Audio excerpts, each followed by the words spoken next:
Chapter 785. Hua Chenhuan walked down again and found that Su Yiyan was curled up into a small ball on the sofa alone. If he didn't look carefully, he really couldn't find her. Hua Chenhuan was stunned for a moment, thinking that something had happened to her. He hurriedly went downstairs and ran to her. He reached out and touched her forehead. "What's wrong? Are you not feeling well?" Su Yiyan was also stunned when she saw him suddenly rushing over. She immediately pouted and didn't care that they were still in a cold war. She said aggrievedly, "Xiaoqi said that I am now exuding the radiance of motherly love. Does she mean that I am old?" "Of course not," Hua Chenhuan retorted without thinking. At the same time, he felt that his wife's mood was a little strange recently, so he couldn't help but worry.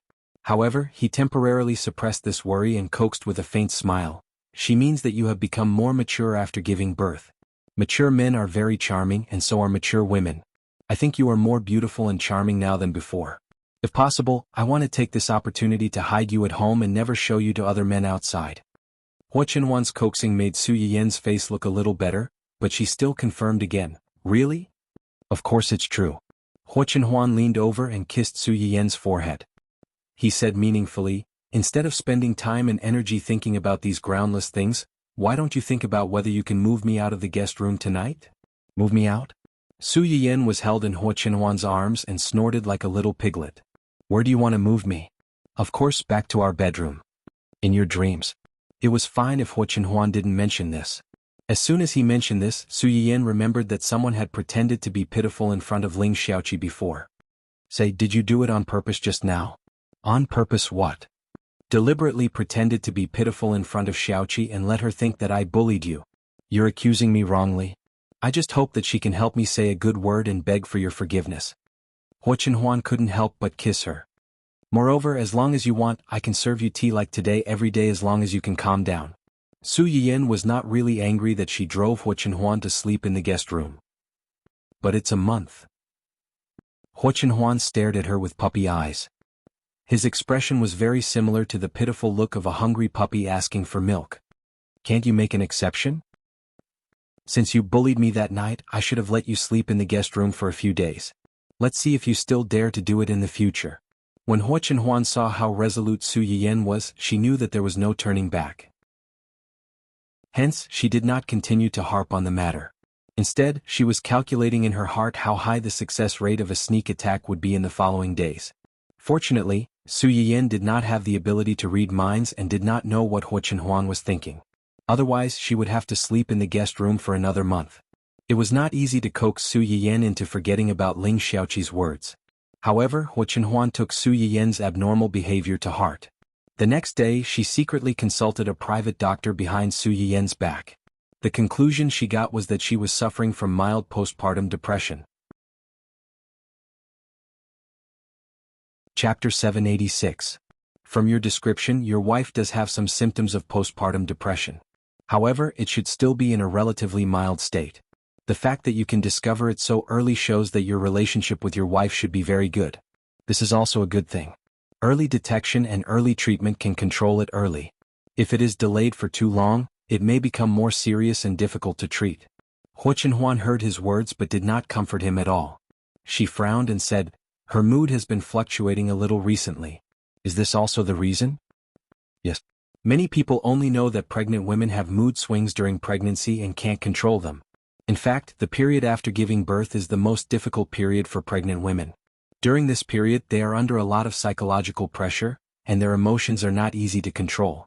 They are also relatively sensitive in all aspects and are very easily affected by external things." Hua Chenhuan was silent for a moment and asked in a deep voice, "External things? What kind of external things cause this situation?" "There are many factors that cause postpartum depression. The more common one is that the relationship between the husband and wife or even the mother-in-law and daughter-in-law is not harmonious. The husband and wife relationship in their family had always been good, and there was no conflict between the mother-in-law and daughter-in-law. This reason was obviously not valid. It could also be that the pressure of taking care of the child is too great. The child is noisy, or they don't know how to feed and take care of the child. The child was taken care of by the servants and Yuan at home. He would also help to look after the child when he was free. He rarely let her tire herself out because of this, so this should not be the reason. Another reason is that after pregnancy, many pregnant women's figures will change. The growth of the fetus will make their figures out of shape. Even after the child is born, the changed figure can't be restored to its original state. This will also give them a certain amount of pressure. Huo Chenhuan was stunned. She suddenly remembered that on the first night they returned home, Su Yiyan seemed to have pinched her chubby belly and asked her if it was ugly. Another reason is that she can't fully adapt to the change in identity. Change in identity? Yes. Madam is still young and is in the most beautiful period of a girl's life. Even if she marries and becomes your wife, she will definitely feel the same as before. But now that she has given birth, it means that she has changed from a wife to a child's mother. From this moment onwards, she can no longer prioritize herself over everything and do whatever she wants to do. Let's give a simple example. Before marriage, you and Madam could go out anytime, anywhere, shopping, watching movies, or even traveling. But after having a child, Madam will subconsciously think of the child no matter what she does. Even if she goes out shopping or watching movies, she will think about the child at home. Did you eat and sleep properly? Did you cry? And traveling is almost impossible in a short period of time. Such a sudden change in identity will bring a certain psychological impact to Madam, and it will also have a certain psychological impact on her. If it were not for the doctor's analysis, Huo Chenhuan would never have thought that Su Yiyan's reaction to Ling Xiaoqi's casual remark was so intense that there were so many twists and turns hidden behind it.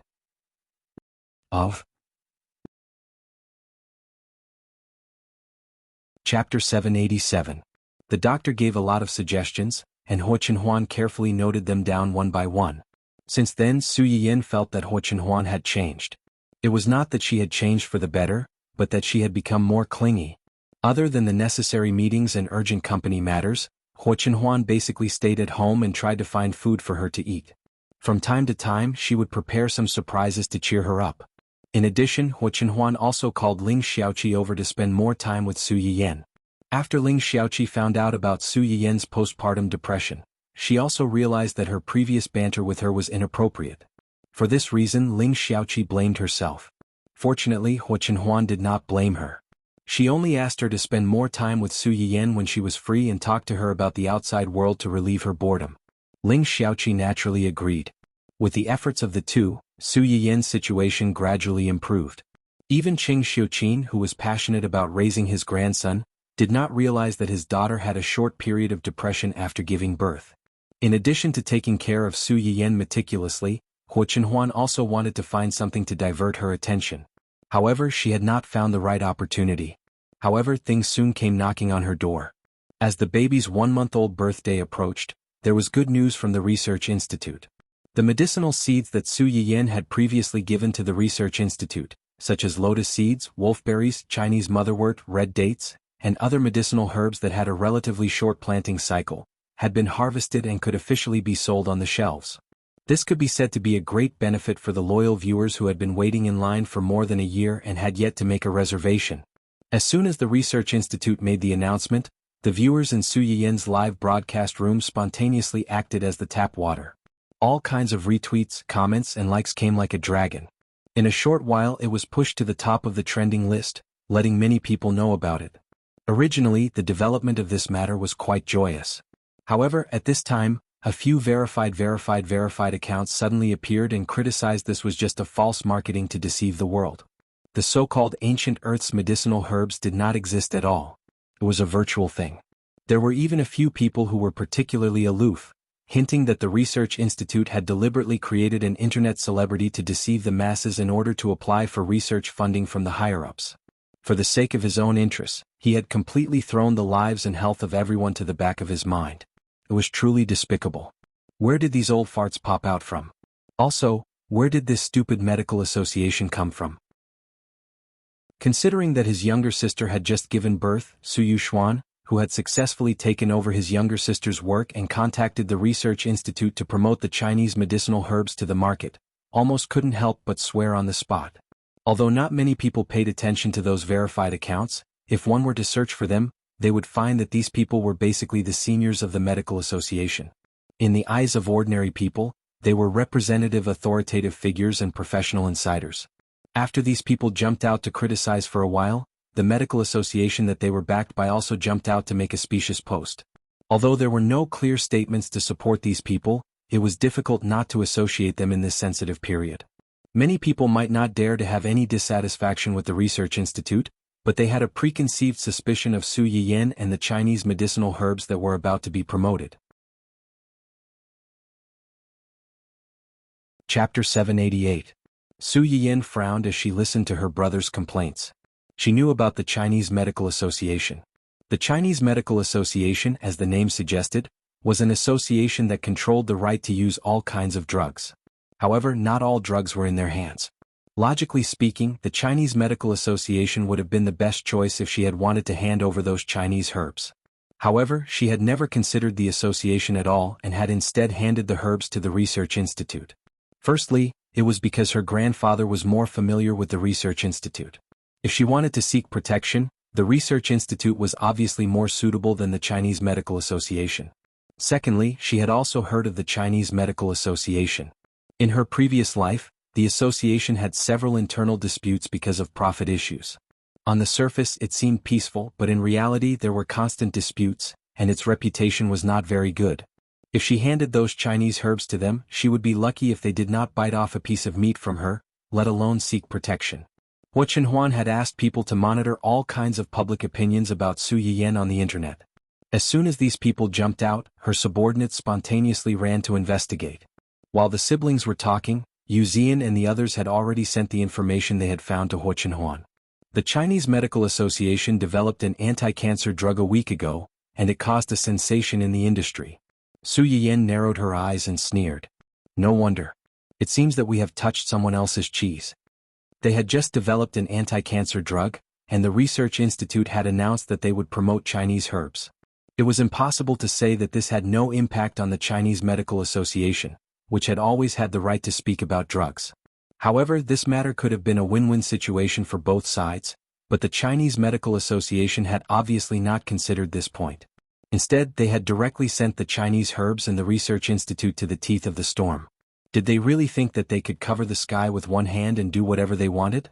Did they really think that they could do whatever they wanted and look down on others? Ha!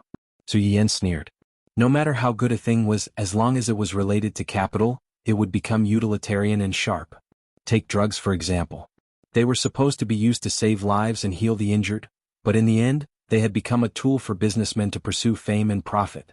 The Chinese Medical Association has a reputation, and these old guys have some reputation in the industry. I'm afraid this won't be easy to handle. What do you plan to do? What do you mean? You don't have to do anything. Do nothing. Isn't that? Su Yuxuan looked at her sister. She almost thought that she had lost her mind after being pregnant for 3 years. She was so upset that she had given up on herself. What's the hurry? The promotion of Chinese medicinal herbs was only the first step. If they couldn't even achieve this step, it would be impossible to promote more complicated pharmacology in Chinese medicine. Don't worry, there are people who are more anxious than us. Su Yiyan's guess was right. There were indeed people who were more anxious than them. They were the seniors who had listened to Su Yiyan's lectures in a university. They were different from the pioneers who relied on the Chinese Medical Association to stand up straight. Although these seniors were all registered in the Chinese Medical Association, most of them had their own independent research laboratories. Their relationship with the TCM Association was more of a cooperative relationship. In fact, the TCM Association even relied on them more. After all, without the support of some big shots, how could the TCM Association still be considered a TCM Association? And it was these big shots who almost jumped in anger on the spot when they heard the students talk about these things on the internet. Chapter 789. They're a bunch of old bastards who only know how to hang around in various associations and wait for death. Usually when they're busy they don't even show up. Now they're jumping out as if someone dug up their ancestral graves. Yi Qiuyang was trembling with anger. He had been waiting for this day for too long. He had finally seen some hope, but it was ruined by these people. Yi Qiuyang wanted to swallow them alive. Yi Qiuyang was not the only one who was angry. Even though he had not gone to University A with a pure purpose in mind.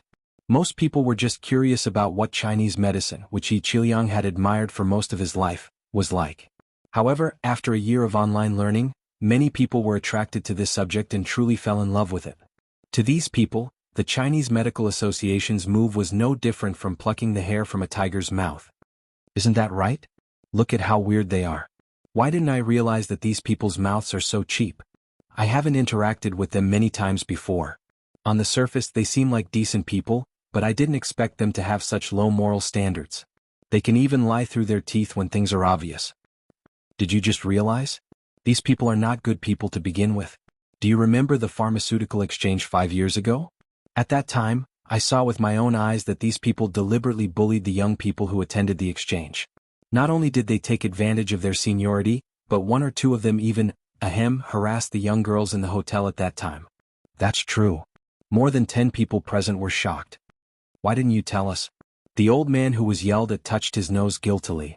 Then he snorted coldly and said angrily, "Would you believe me if I told you? I only found out by chance. I didn't have any recording equipment with me. Who would believe me if I told you?" The old man who spoke had a fiery temper. He was a loner and did not get close to the others. Even though they knew that he did not have any bad intentions and had some real talent, they still could not get close to him. Usually, other than the necessary research and work time, they rarely met. With such a friendship, he really couldn't expect the other party to report everything to him. Moreover, as he said, even if he did, would they really believe him? The person who had been criticizing him immediately shut his mouth, feeling inexplicably guilty. After a long while, someone spoke again, discussing these people whom they seemed to have met for the first time. "Although I've only met them a few times, I really don't like them. I just didn't expect them to have no bottom line." In the end, they were all old foxes who had lived for most of their lives. Their judgment of people was still very accurate. It's just that if you don't understand a person, you'll still have a conservative estimate of a person's character, but you'll forget that human nature is far more complicated than they think.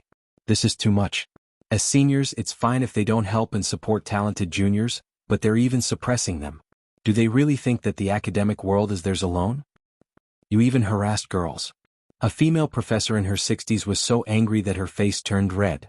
Such a refined scum is actually from the same place as us. It's because of people like them that the reputation of the pharmaceutical industry is so bad. How did such a morally corrupt person become such a person? Doesn't anyone teach them a lesson? It's because of flattery that they can climb to where they are today. Didn't you see what they posted? Chapter 790. As soon as he said that, everyone present fell silent. On the surface, these so-called seniors were accusing the industry of being fake and exaggerated, warning the public not to be deceived. However, everyone present could tell that the Chinese Medical Association was fanning the flames behind the scenes. They were using these people's words to deliberately suppress Chinese medicine. As for why they were doing this? Of course, they were afraid that Chinese medicine would really be useful and affect their monopoly on the medicine market, which would affect their way of making money. The main problem is still with the Chinese Medical Association. I used to think that they were unscrupulous, but I didn't expect. It's not strange. The Chinese Medical Association is no longer the same as it was 20 years ago. They've changed so many foremen, and each generation is worse than the last.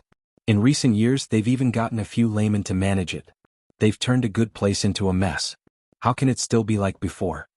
Everyone present was more or less disappointed when they heard that. Although they were only part of the association in name, they were actually very close to the first president of the association. When the association was established back then, they had also contributed a lot. Unfortunately, the president later passed away due to illness, and the upper management of the association had changed several times. Everyone watched as the place gradually became unfamiliar, but they could do nothing about it. In the end, they simply stayed in name and did not participate in their internal affairs. This had been going on for many years. During this period, some businessmen in the association did not use their names to show off.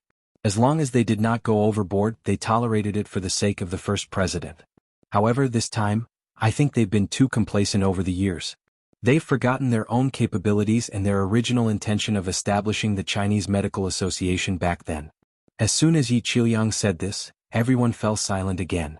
After a long time, someone finally asked, "What are you going to do? We've already come to this point. What else can we do?"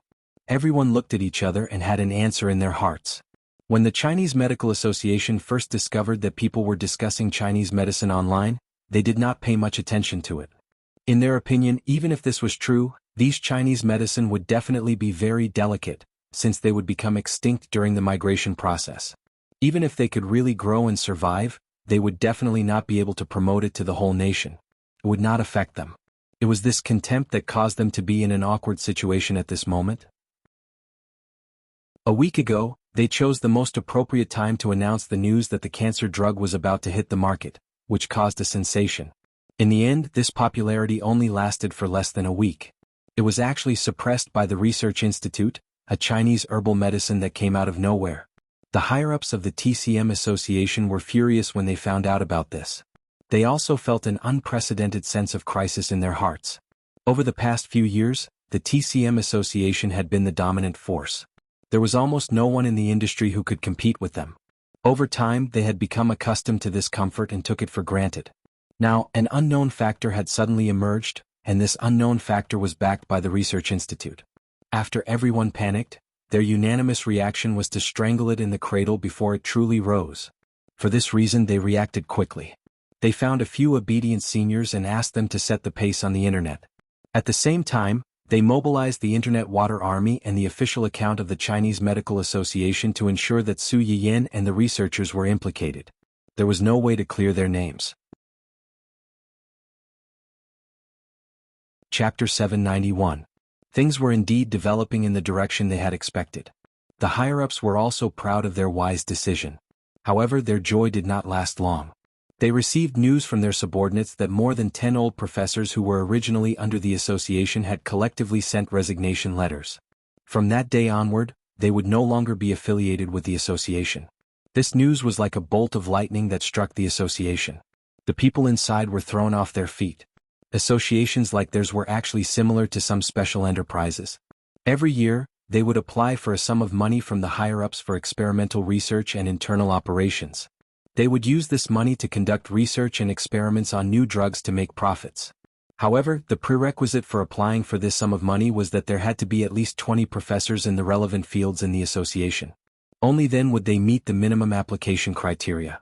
This was also the main reason why Yi Qiliang and the others were only affiliated with the association in name, but no one dared to give them any attitude. Now that more than 10 of the 20 old professors had suddenly left, everyone was dumbfounded. There were more than 10 of them, not just a few. No matter what industry they were in, as long as they could be called seniors, they were a scarce resource. With so many of them leaving at once, where were they going to find people to fill this huge hole? After the president of the association recovered from his shock, he immediately rushed to the Human Resources Department and asked for the phone numbers of the old professors. He called them one by one. In the end, either they could not get through, or they hung up the moment they heard his self-introduction. One or two of them had a bad temper and directly retorted, "Don't you know what the association has done?" The president was stunned. What did they do? Before he had time to think about it, the phone was hung up again. The president of the association had never been treated like this ever since he took over the association. His expression immediately turned a little ugly. Just as he was wondering if he should continue calling or devise a countermeasure early to find people to fill this huge hole, he first found out why these people had suddenly resigned. These people had just sent their resignation letters to the association and then reposted the post from the Research Institute to express their anticipation and support. Seniors of their age usually did not surf the internet. Even if they occasionally posted something, it was basically some academic information that was like a heavenly book to ordinary people. Therefore, not many people noticed when they first shared the post. The only one that stood out was Yi Qiliang. Because he had stood up for Su Yiyan before, Su Yiyan's audience paid attention to him. Although the other old professors were not as famous as those celebrities who would have a large number of fans following them whenever there was a slight commotion, there were quite a lot of students under their public accounts. These people had taught and educated people for most of their lives. Although they didn't dare to say that they had students all over the world, they still had quite a few proud students. Once they saw that their teacher, who had been silent for 10,000 years, suddenly had a new situation, many people immediately chased after him. After figuring out the ins and outs of the matter, those who had money paid for the promotion, and those who had money pulled others to help with the promotion. This pushed all of them into the public eye. At this moment, the debate between the Research Institute and the Chinese Medical Association on the internet had yet to die down. Suddenly, a bunch of unfamiliar names suddenly appeared on the internet. The onlookers were all dumbfounded, not knowing what to do. If you don't understand, just ask. What's the situation with these people? They seem to be old accounts that they don't use much. Could it be that they are some low-key big shots? Subway grandpa looking at mobile. JPG. Chapter 792. Be good and use the search engine well. There will be a surprise. In the face of the unknown, some people would wait for others to come back and explain it to them, while some people would find out the truth by themselves when others asked them to explain it to them. F***ck they're back after the investigation. I'm a little dazed now. Most low-key people are really big shots. F***ck, no wonder some of the names here look familiar. They once appeared in the textbooks and tortured us when we were students. How can they not be familiar? I only have some impression of this Professor Yi. Last time, when the streamer was criticized in a sarcastic manner, he came out to speak up for her. At that time, someone asked me to explain this big shot's life history. Now that I think about it, it still feels magical. People always feared and worshipped powerful people, especially those who appeared in the textbooks. Many of them were the goals that students worked hard for. Yi Qiuyang and the others had many professional fans. It was rare for them to meet a professional in the entertainment industry, so they naturally had to give their mentors enough face. One by one they told them about the glorious history they had caused. A few of the old professor's students even quarreled over whose mentor was more powerful. The way they quarreled was by constantly throwing their mentor's research results and past glory at each other. The netizens who silently witnessed the fight between the immortals were speechless. They were just watching the show. Why did they have to accept being crushed by geniuses? The aggrieved underachievers almost cried out loud. This show is giving me indigestion. As an underachiever who barely passed, I'm actually watching the gossip of a big shot. I'm not worthy. These words were the thoughts of all the underachievers present. Soon, someone realized that something was wrong. Am I seeing things? A few of these people are members of the Chinese Medical Association according to their online information. But didn't the Chinese Medical Association just tear apart the female streamer and the researcher not long ago? What's going on now? Are they slapping themselves in the face or are they fighting among themselves? Yes, I noticed it too. It's just that I didn't dare to say anything when I saw a bunch of immortals fighting. I was afraid that I would be implicated. Their doubts soon brought the topic back to the beginning. It was about whether these people were internal members of the TCM Association, whether there was internal strife in the TCM Association, and why.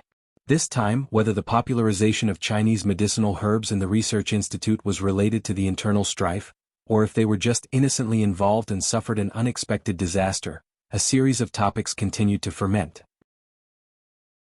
Many media outlets smelled a trace of something unusual and began to make up all kinds of melodramatic guesses. By the time the higher-ups of the association realized that things were completely out of control, it was already too late to contact the seniors and beg for mercy. Yi Qiuyang and the others released a joint statement not long after someone mentioned their identities as members of the Chinese Medical Association.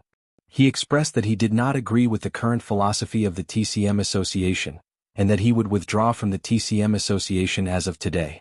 From now on he would go his separate ways. This clean and straightforward explanation was not only a slap to the TCM Association's face, but it also shocked the onlookers.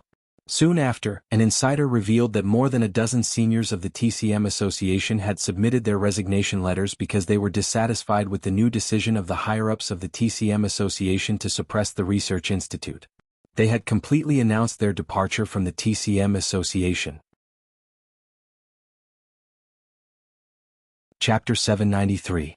This revelation could be said to have completely torn off the hypocrisy of the Chinese Medical Association. It also made many people begin to suspect the intentions of the few verified accounts who suddenly appeared to question Chinese medicine. They were all authoritative figures, but those people's reputation, status, and achievements could not compare to Yi Qiuyang and the others. When both sides were professionals, outsiders would naturally be more willing to believe the more capable side. Even if the Chinese Medical Association's Crisis Public Relations Department immediately sent a lawyer's letter to warn the so-called insider, it could not win back the hearts of the people. You think it's not true just because you say so? Then why don't you tell me why they suddenly withdrew from the association so forcefully? Anyone with half a brain would know that a large number of big shots suddenly left the association. There must be a big change in the association. Why don't you tell me the reason? Do you really think the netizens are fools? The higher-ups of the Chinese Medical Association watched as the public opinion took a turn and took a sharp turn. Not only did they not trick anyone, but they also caused trouble for themselves. The president of the Chinese Medical Association was so angry that he smashed a glass on the spot. He cursed in the office for a long time and no one dared to approach him. In the end, a certain someone who was the key to the final outcome was in a good mood. He felt that he could eat another bowl of rice tonight. Did you see it? Su Yuxuan was like those underachievers online who were embarrassed by the popular science.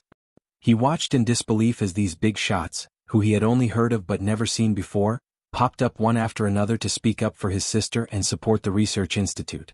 At this moment he was a little stunned. I saw it. Yeah. Yin, where did you find so many big shots to support you? Could it be Grandpa? No, Grandpa's connections are mainly at the research institute. These people in the Chinese Medical Association. Okay, no need to guess. Su Yiyan listened to his brother's nagging and raised his chin slightly with a little pride. These are all my favorite students. Favorite students? Su Yuxuan's expression froze. He said in disbelief, Did I hear wrongly? You said they are your students? How old are you? How can you be their teacher? And people like them, what can you teach them?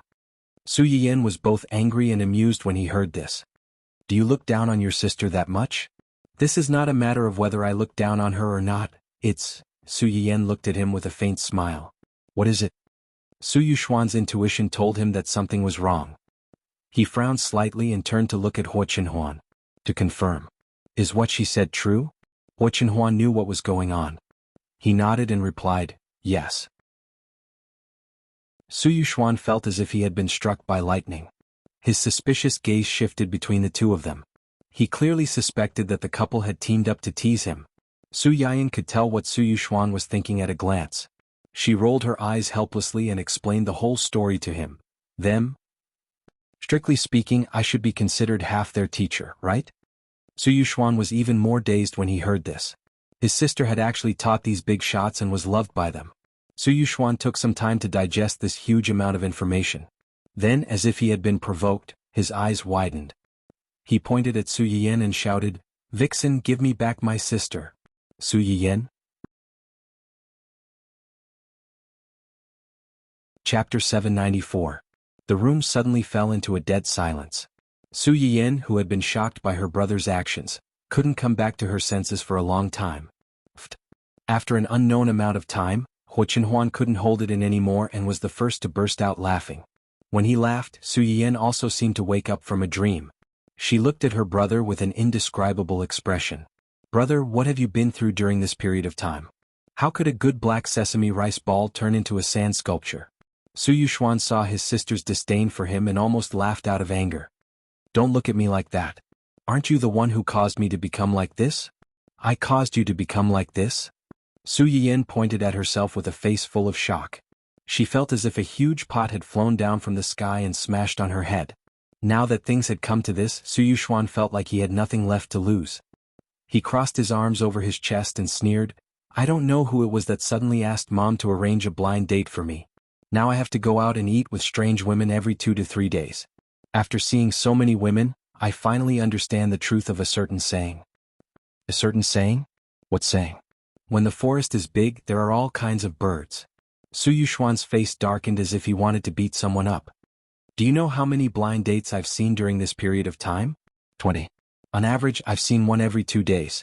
Su Yuxuan gestured with his hands as he spoke. If these people were reliable, then it would be fine. It's a blind date. It's supposed to be a meeting to get to know each other. If you get along, then stay. If you don't, then leave. But they… What's wrong with them? Su Yiyan listened to Su Yuxuan's tearful complaints with a blank expression. Didn't her mother say that she would screen the candidates in advance before recommending them to her brother? Logically speaking, it shouldn't be too outrageous. Mom made the decision to let you go. Are you okay? Are you all right? Su Yuxuan was so angry that she laughed. Among the few that I've been in contact with recently, one of them told me that she has mental misophobia and believes in platonic marriage.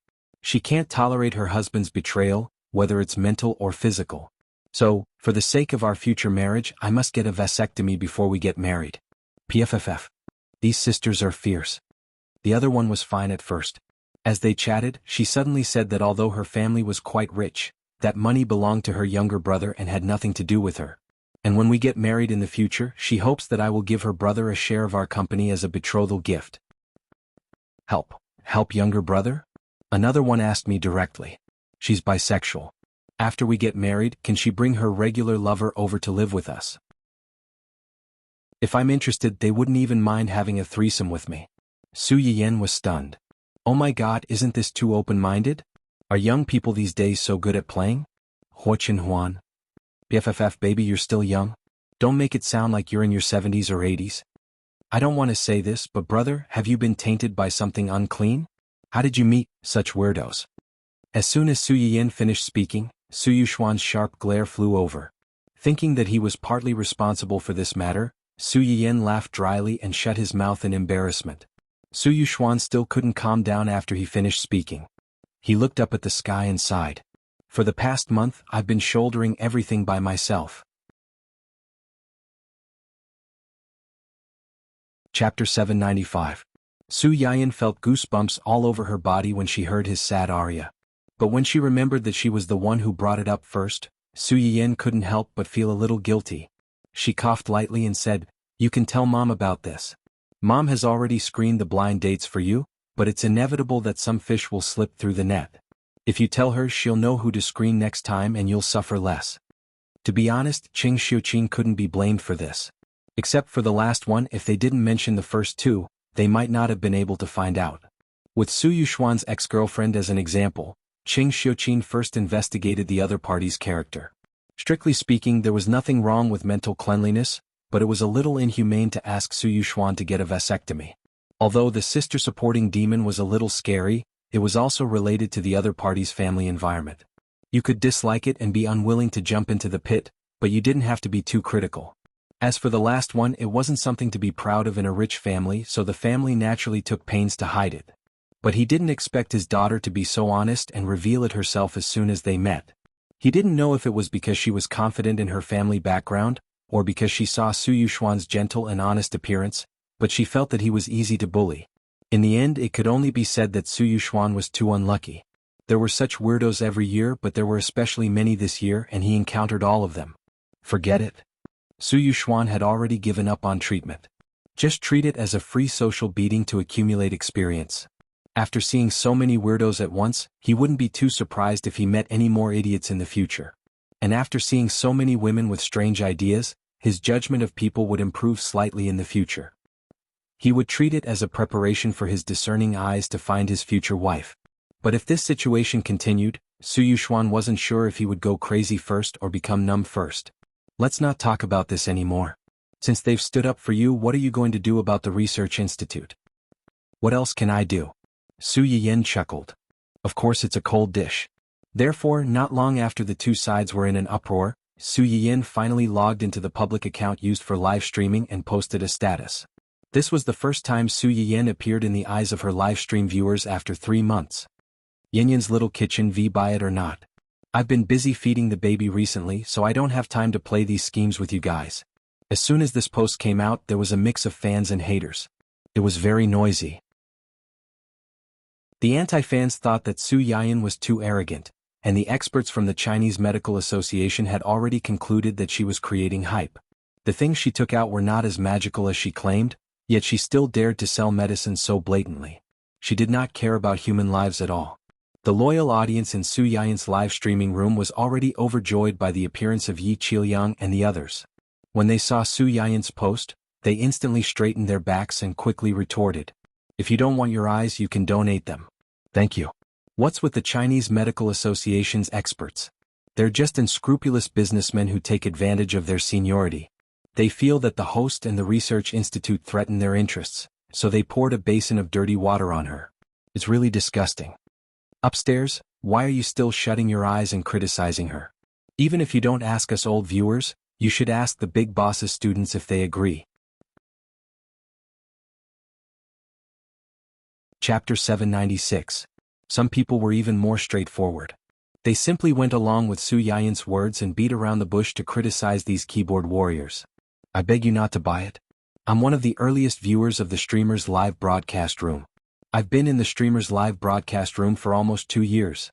I don't have a share in the lucky draw and I can't get an appointment. Now I finally have ready-made materials to buy. Although my culinary skills aren't that good, I really want to try the medicinal cuisine made by the streamer. When it's on the shelves, I beg you not to fight with me. Please save the child. +1. This is only the first batch, so it's definitely not a lot. I can already see the grand occasion of tens of millions of viewers in the streamer's live broadcast room fighting for a few medicinal cuisines. I beg you to keep your word. Don't buy it, please don't buy it. Give us, the old viewers, a chance to spend money. I've been saving money since I started watching the streamer's live broadcast. After saving for so long, my wallet can't wait. Disque, do I lack those few dollars? What I lack are those rare materials in the streamer's hands. I've already given up on something as difficult as frying fish, but stewing soup looks simple. I can still try it. I hope there won't be too many people fighting with me on the day of the sale. I want lotus seeds, red dates, motherwort. I really can't afford to hurt a baby who's in pain during her period. Please pre-sell it quickly. I'll buy until it explodes. The bald party is still waiting for the fleece flower. I went to the research institute to send a private message to the editor, Bao Bao. They said that the cultivation has already begun, but it'll take at least 2 years for it to mature and be sold. I envy those who can buy it now. I can even send a private message to the editor of the research institute. No, I have to ask too. By the way, I'll ask when the public herbs will be available for pre-sale. In an instant, the viewers, who seemed to have their conception and governing vessels opened up, were too lazy to care about these keyboard warriors. They rushed to the public account of the research institute to harass the editor and ask when the medicinal herbs they were longing for would be available for sale. Some of Su Yiyan's haters, together with the paid posters hired by the Chinese Medical Association, seriously and conscientiously slandered him for a long time. In the end, they were mocked and ridiculed from all directions. In the end, they were completely ignored. They were so angry that they almost smashed the keyboard of their subordinates. Similarly, Yi Qiliang and the others were also deeply vexed. Right now they were filled with regret. Very, very regret. Before they spoke up for Su Yiyan to the research institute, why didn't they think that they could actually wait for them to buy the first batch of medicinal herbs in the chaos before coming out to clear their names? In that case, there wouldn't be so many competitors. When they bought the herbs, they could directly popularize the herbs on their accounts. They could even test the ingredients of the herbs on the spot. Wouldn't that be more convincing? What a miscalculation. All of a sudden, the big shots who had called back countless competitors were regretting it so much that their intestines turned green. But that was just a thought. If they could do it all over again, they would probably still stand up. Everyone had preconceived notions. If they did not stand up for Su Yiyan at this time, no matter how much they said later, some people would stubbornly think that they had been bribed and were quibbling. Otherwise, why didn't he say anything at the beginning and only came out now that everything was calm? Was he trying to clear his name? Therefore, despite their heartache, Yi Qiliang and the others did not dwell on it for too long. They quickly composed themselves and contacted their students in the research institute. They hoped that these people would give them the green light to buy a few more medicinal herbs as teaching materials since they had taught them for a period of time. Chapter 797. Su Yiyan did not pay much attention to the subsequent storm on the internet. Just like the status she had posted, buy it or not, take it or leave it. She had only taken out those Chinese medicinal herbs in the hope that she could help some people in need while seeking refuge. After handing the herbs over to the research institute, Old Master Cheng gave her a small research and planting factory in order to make the Chinese medicinal herb masters famous. The Chinese medicinal herbs that the research institute had announced to be produced were grown by this factory in cooperation with the research institute's technicians. Most of the people in this factory were Old Master Cheng's former subordinates and were trustworthy. After Su Yiyan took over the factory, she did not spend much time managing it. She only asked the people inside to cooperate with the research institute's technicians and plant the herbs well. She did not expect to make money from this. Opportunities had to be grasped by oneself. Just like how you could never wake up a person who was pretending to be asleep, you could never save a person who was determined to die. For Su Yiyan, those people who clamored not to buy the herbs did not affect her. There were so many people in the world and there were always people who knew what was good for them. She would not lose anything. On the other hand, those who could have used these herbs to treat their illnesses would miss the opportunity to relieve their pain because of others' opinions. In this way, who would be at a disadvantage? Su Yiyan was not a saint, and she did not have the habit of raising ungrateful people. Those who believed in her would naturally believe her, and those who did not, she would not force them. She did not owe them anything. Su Yiyan had no intention of getting entangled with these people, but Huo Chenhuan did not have such a good temper. After Yi Qiliang and the others jumped out to support the research institute and Su Yiyan, the Chinese Medical Association did not say anything and tried to pretend to be dead until the end. During this period, It was not that they did not hire fake reviewers to create momentum and categorize this matter as a private grudge within the Chinese Medical Association. Unfortunately, as soon as these fake reviewers posted their words, they were strangled to death by a large number of netizens who retaliated. They could not even make a splash. When the higher-ups of the Chinese Medical Association saw this, they did not dare to act rashly, especially those who spoke first. These people were used to having things go smoothly. They did not expect that they would be slapped in the face by their seniors when they were just suppressing a small-time online streamer. While they felt resentful, they were also inexplicably afraid that they would be used as a role model because of this matter. Because of this, even if everyone felt indignant, they didn't dare to do anything. They were as quiet as chickens, hoping that this matter would be resolved as soon as possible. However, they still underestimated someone's narrow-mindedness. Just when everyone thought that this matter was almost over, a well-known internet celebrity suddenly jumped out to expose the matter. He even reported the few old guys who first jumped out to smear Su Yiyan's reputation. In his own words, he had been eating melons happily recently. Out of curiosity, he looked into the background of the demon and ghost that started the rhythm at the beginning. He didn't expect to eat such a big piece of rotten melon. He felt that he couldn't be the only one who was disgusted, so he released this rotten melon. It was better for everyone to be disgusted than to be alone. It was a very infuriating statement, but it unexpectedly attracted a large crowd of onlookers. As a result, many people were disgusted when they heard this. F***ck, what the hell is this? Plagiarizing results, suppressing newcomers, harassing waitresses, embezzling public funds for kickbacks? What kind of demons and ghosts were these? It's so disgusting that I want to vomit. There were still people who said that they were very powerful and were the authoritative figures in the industry. They used these people's sarcastic words to smear our streamer. Does your face hurt now? These are the seniors that you admire? I think they're more like old beasts.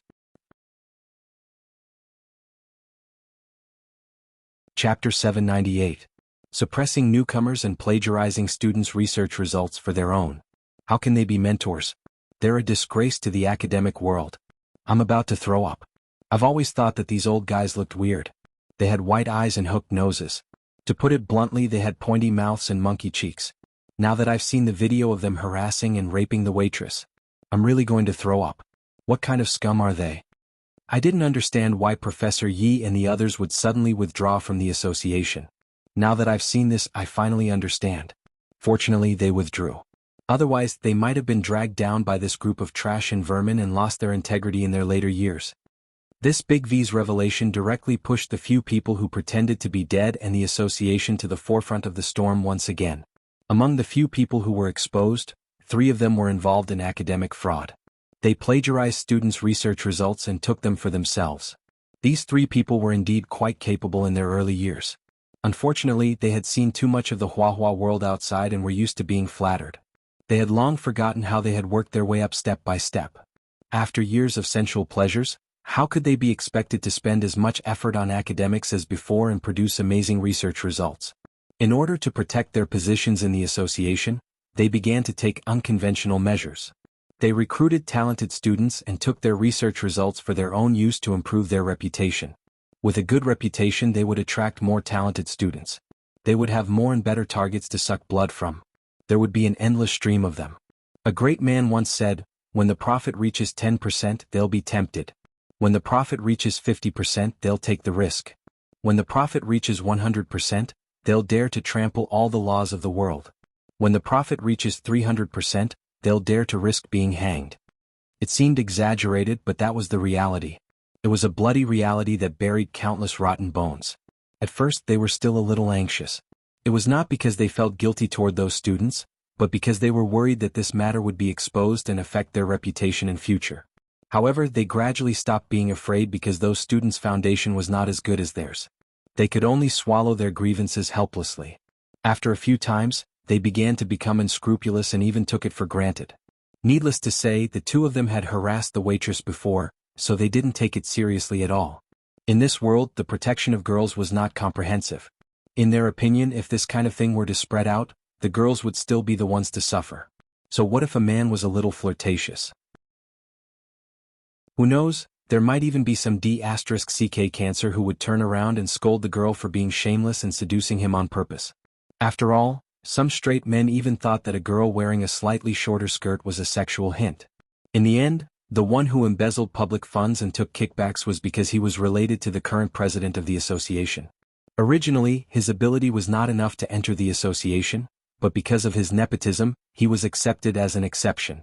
For this reason, he often used the chicken steak as a token of authority and used this relationship to bully the newcomers, seeking benefits for himself.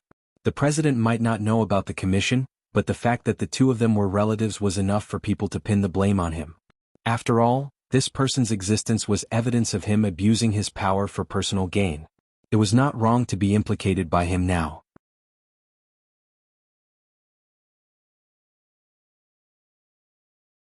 Chapter 799. Yi Qiliang and the others did not expect there to be a follow-up to this incident. After carefully reading the news, they were inevitably shocked. Preposterous. Preposterous. These people are really rotten to the core. The other people's faces did not look good either. Not to mention anything else, just the fact that they stole a student's research results made everyone present feel disgusted. These people were all involved in academia and research, so they naturally knew how much hard work and effort it took to complete a research project. In the end, everything they had done was taken away and all their efforts were in vain. This feeling was like a child that they had been carrying for 10 months and raising for many years was suddenly abducted by human traffickers one day.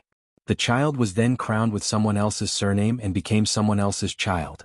Unfortunately, they were not as rich and powerful as the other party. They did not even have the confidence to get their child back.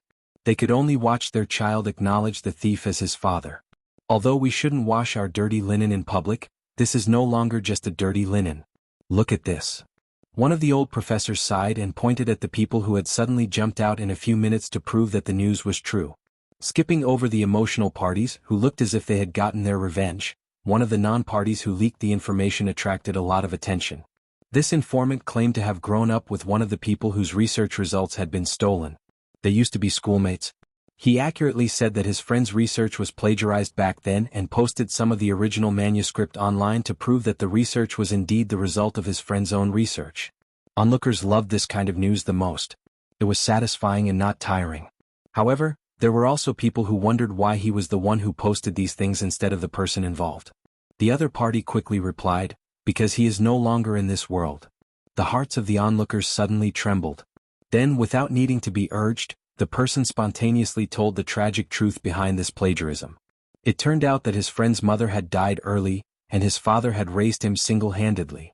He was also promising and had been admitted to a good school with his own ability. Before he graduated, he was taken into a research lab under one of the three old guys. The people around him envied him and felt that he had a promising future with such a backer. At first he felt that he was very lucky. However, just as he was about to graduate and his research was about to bear fruit, his father suddenly fell seriously ill and needed a large sum of money for treatment. At that time, his friend had tried his best to produce results because only then could he get the money to treat his father, prove his ability, and find a good job to support the family. It was easy to imagine what would happen in the end. The results that he had worked so hard for were snatched away by his mentor. The reputation that he deserved and the money that could save his life, he didn't get any of it. His father didn't have enough money to pay for his treatment and passed away soon after. Not only that, but someone was worried that he would make a scene because of this matter, so he deliberately framed him with the crime of theft, leaving a black mark on his file so that no company would be willing to hire him. After a series of blows, the person involved was completely disheartened. In the end, she walked the path of despair and committed suicide by jumping off a building in her most beautiful years. Chapter 800.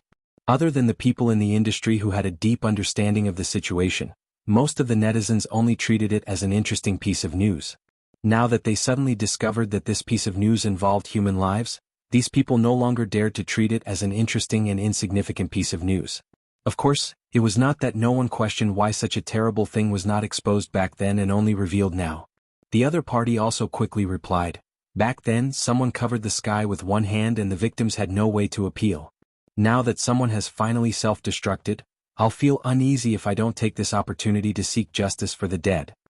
It was reasonable and well-founded, causing a commotion. After that, another person revealed that the two old men who harassed the waitress did not only harass this girl. There was once a victim upstairs. The girl's parents wanted to seek justice for the girl, but in the end, they were slandered for deliberately seducing a married man. The people around did not know the truth and pointed fingers at the girl, forcing the girl to go insane and cut her wrists at home. Although they were rescued later, the whole family had moved away. They didn't know what was going on now. They originally thought that it was just a moral dispute, but it suddenly involved fate. With these two typical examples, the netizens were furious.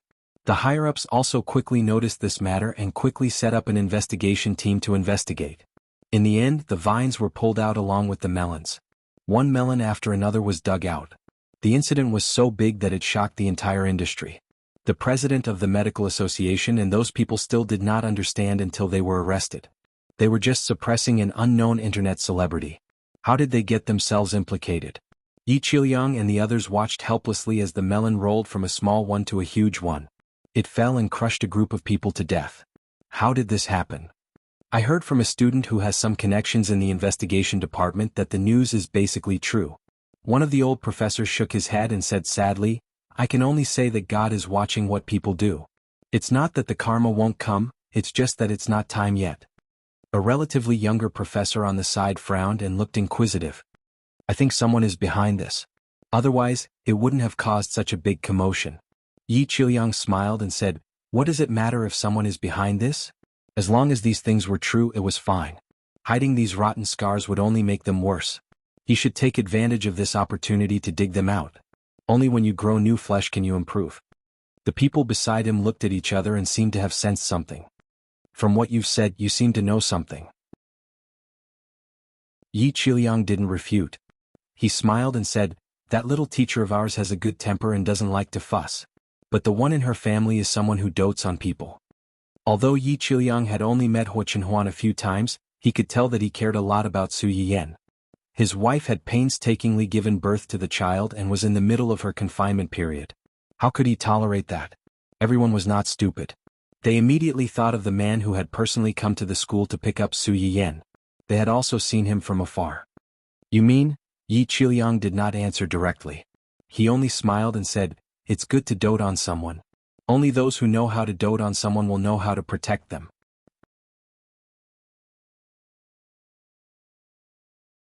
Chapter 801.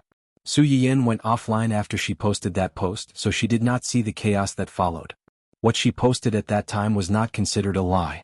She was about to finish her confinement and was busy preparing for her baby's full moon celebration.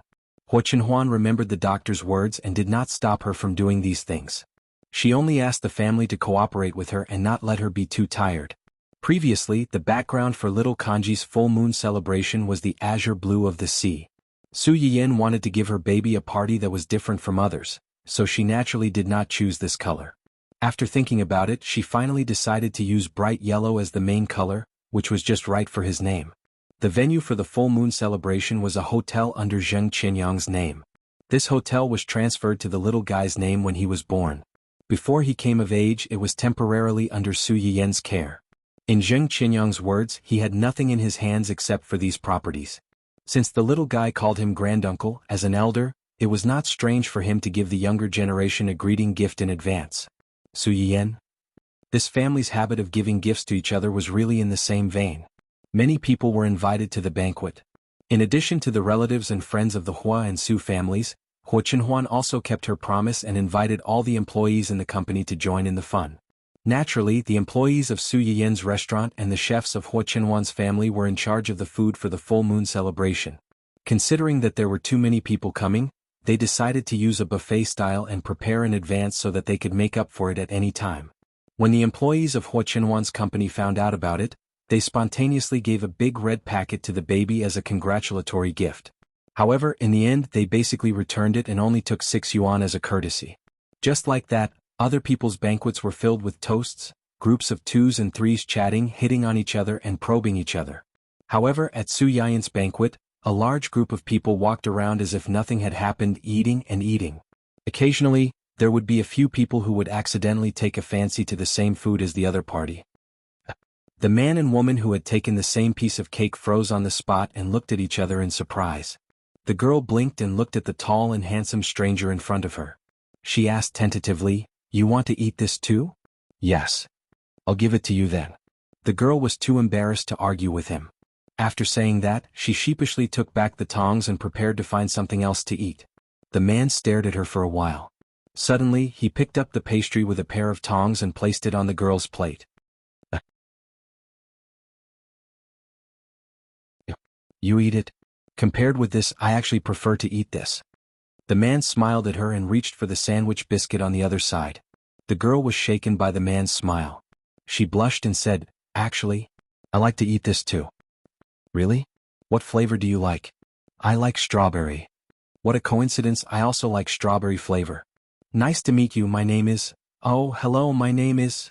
The same situation happened in every corner of the banquet. It meant that something wonderful was sprouting. All the relatives and friends that Su Yiyan could invite were basically here. In addition, a certain person who had disappeared after her and Huo Qinhuan's wedding was also here.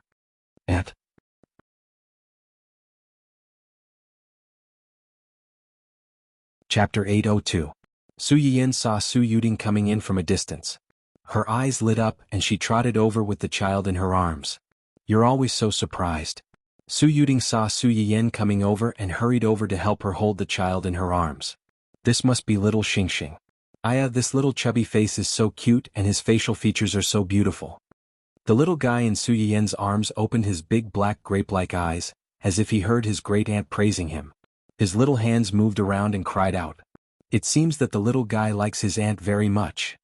"I like the little guy too." As Su Yuding spoke, she excitedly took out a delicate little box and said, "Baby, come and see what little gift I brought for you." Su Yuding brought a piece of jade for the little guy. Judging from its color, one could tell that it was valuable. Jade could nourish people. Su Yuding gave this thing in the hope that the little guy could grow up safely and healthily. Su Yiyan did not refuse and took it with a smile. "Then I'll thank you on behalf of the baby, aunt." Su Yuding looked at the little boy in Su Yiyan's arms and was really envious. "It's inconvenient for you to carry things. Let me help you carry him." Su Yiyan saw through her thoughts at a glance, and the corners of her lips curled up slightly. "Sure, this little guy is very heavy.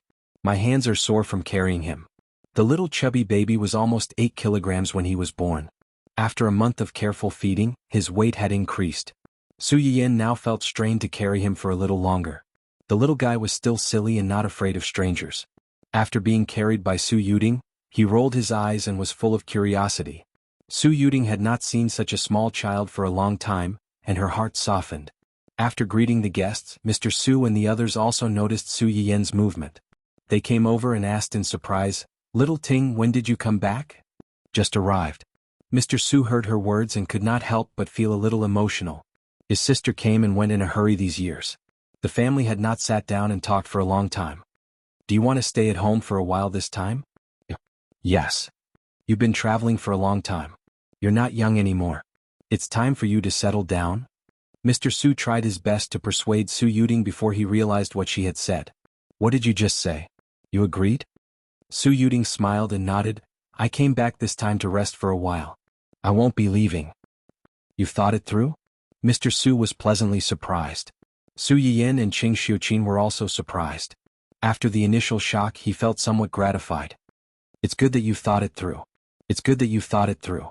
The reason why Su Yuding had been drifting outside these days was mainly because of her sensitive identity. She was adopted by the Su family.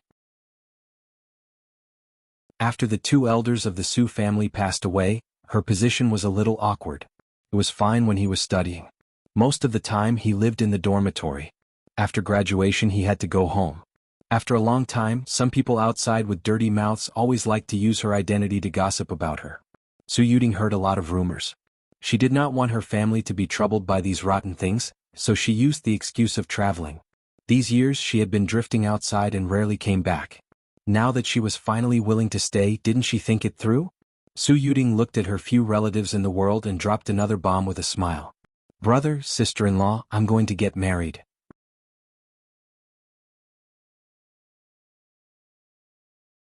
Chapter 803. What? Su Yuding's words were like a sudden clap of thunder. Everyone was confused and screamed out loud. Especially Su Yuding's father. The eldest brother was her father, and the eldest sister-in-law was her mother. After the 2 elders of the Su family passed away, he and Qing Xiuqin naturally became Su Yuding's temporary guardians. In their eyes, Su Yuding was no different from Su Yuxuan and his sister. Su Yuding was 35 years old this year. It was reasonable to say that she should find someone she liked. But the point was that she had always believed in the principle of not getting married. She had been alone all these years, and they had never heard of her having anyone around her. Now that she finally came home, she directly skipped dating and said that she was going to get married. The first reaction of Su Yuding's father and the others was that their sister aunt must have been deceived by a stinky man outside. Su Yuding had no idea that she had become a fool in her family's eyes. Facing everyone's surprised eyes, Su Yuding said sweetly, "You didn't hear wrong. I'm going to get married." "So soon? Tingting, you weren't deceived by, right?" Before Su Yuding's father could finish, Qing Xiuqin pulled him behind him. "Your brother means that we are all very happy that you found someone you like. But isn't it a bit too soon to say that you're going to get married as soon as you come back? After all, we haven't seen your boyfriend."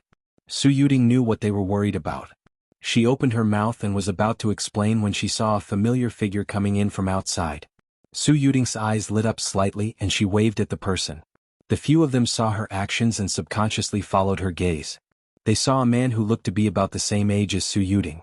He was tall and strong and he looked quite simple and honest as he walked towards them. As soon as the man came closer, Su Yuding took the initiative to hold his hand and introduced him to them. "Brother, sister-in-law, this is my boyfriend Du Jingshan." Du Jingshan looked at the two and smiled foolishly. "Brother, sister-in-law, hello. I'm Du Jingshan, Tingting's boyfriend. Everyone in the Su family." This man didn't look very smart. However, one could know a person's face but not his heart. A liar wouldn't write the word liar on his forehead. A man like Du Jingshan who looked very deceiving needed extra attention. Maybe their sister aunt was confused by his appearance.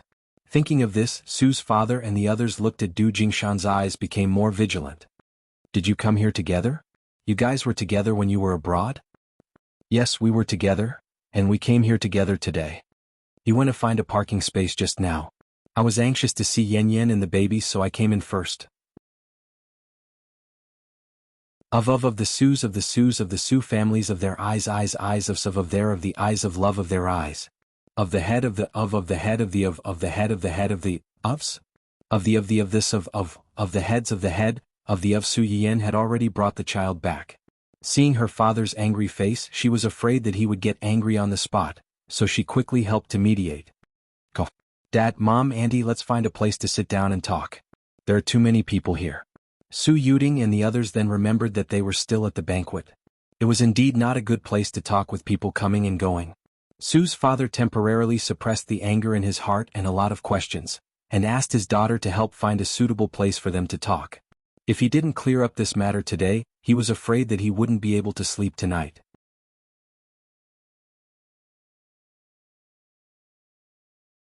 Chapter 804.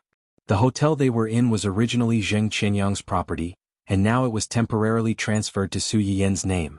It wasn't difficult for them to find a private room where they could have a conversation. Soon, the hotel staff helped them clear out a large private room and led them there. Huo was greeting the Lan family and did not come over immediately. Now that he heard that Su Yiyan had specially booked a small private room, he was puzzled but still came over. When Su Yiyan saw him, she immediately lowered her voice and took the initiative to share the current situation with him. "Auntie has a boyfriend and she said she wants to get married as soon as she came back." My dad's face darkened. "I think my future brother-in-law will have a hard time today."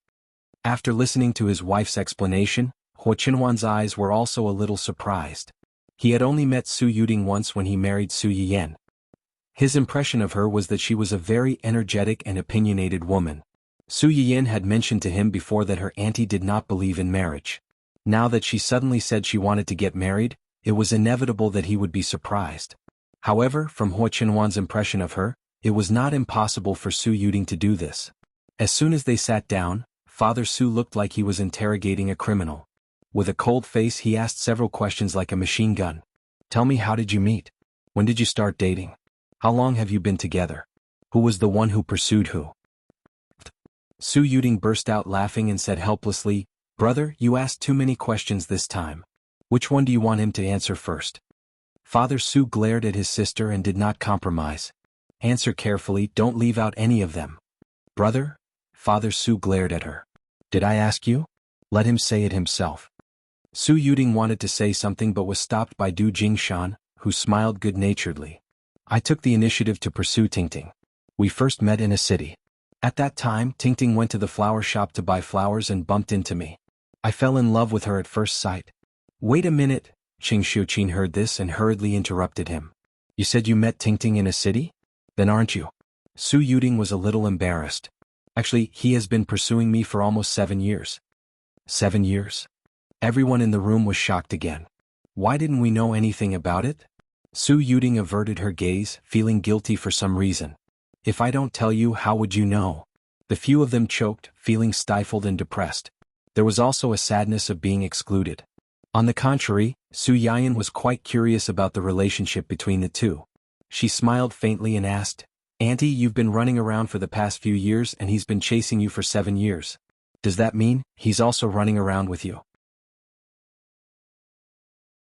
Yeah. When Mr. Su and the others heard this, they couldn't sit still. A grown man who didn't have a good career and was running around chasing after a beautiful girl. No matter how they looked at it, it didn't sound reliable. What do you do? Du Jingshan subconsciously glanced at Su Yuding and said truthfully, I was a venture capitalist in my early years. Later I made some money and bought an island by myself. Ahem, he bought a deserted island that no one wanted. The initial transaction was not big. But I didn't expect that after he bought it, he started to develop it. Not long after, he dug out a huge diamond mine on the island. That mine alone is enough to buy a few more islands like that. Everyone? Buying a deserted island and digging out a diamond mine? Was this the legendary fortune favors fools?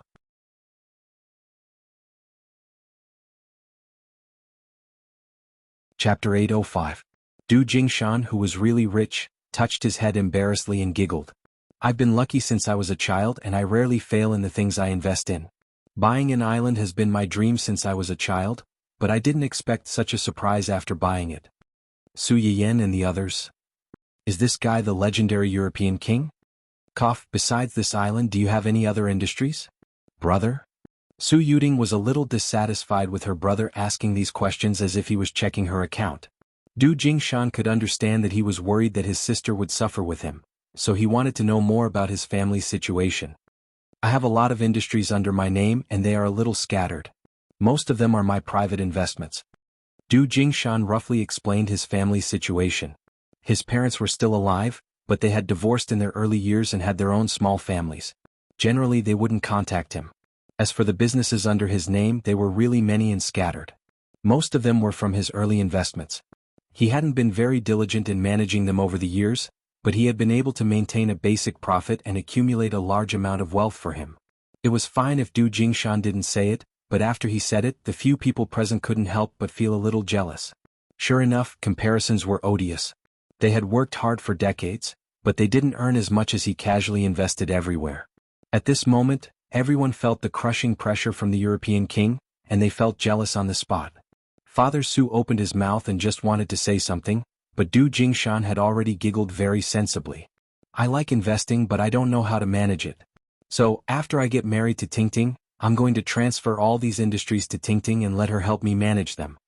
As soon as he said this, everyone was stunned again, especially the few girls present. They all cast him a look of admiration at the same time. Wow, this young man is quite sensible. He even knows to take the initiative to hand over his salary after marriage. In fact, when a girl cares about your little treasury, it may not be because she covets your money, but because she enjoys the care that you put in the tip of your heart. At least on this point, Du Jingshan passed the test. Just like Su Yuding, she was usually a very strong and independent person. When she heard Du Jingshan say that in front of so many people, her face couldn't help but reveal a little girl's shyness and sweetness. Su Yiyan, on the other hand, subconsciously glanced at Du Jingshan. She felt that compared to Wen Jingping and Hua Xiaofeng, this man in front of her was more like the son of heaven. He had the constitution of a koi fish. Putting aside the fact that he could earn money from whatever he invested in, the most important thing was that he didn't look like a bad person and had perseverance. He didn't know how to play tricks and snatch, and he wasn't like Hua Xiaofeng, who said that he liked you, but in fact he never put you in the same position as him in his heart. If he didn't even show the least bit of respect, how could he gain the respect of others? Mr. Su choked. He really couldn't find fault with the person in front of him. He could only frown and ask, "You gave all your assets to Tingting.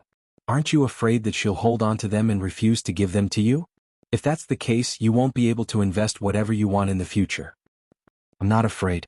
Du Jingshan smiled foolishly, with a sweet look on his face as if he had already thought about their future. If I really want to invest in something, I'll discuss it with Tingting. If it's reliable, I believe she'll understand. If it's not reliable, I'll have some time to cool down and not go out and spend money.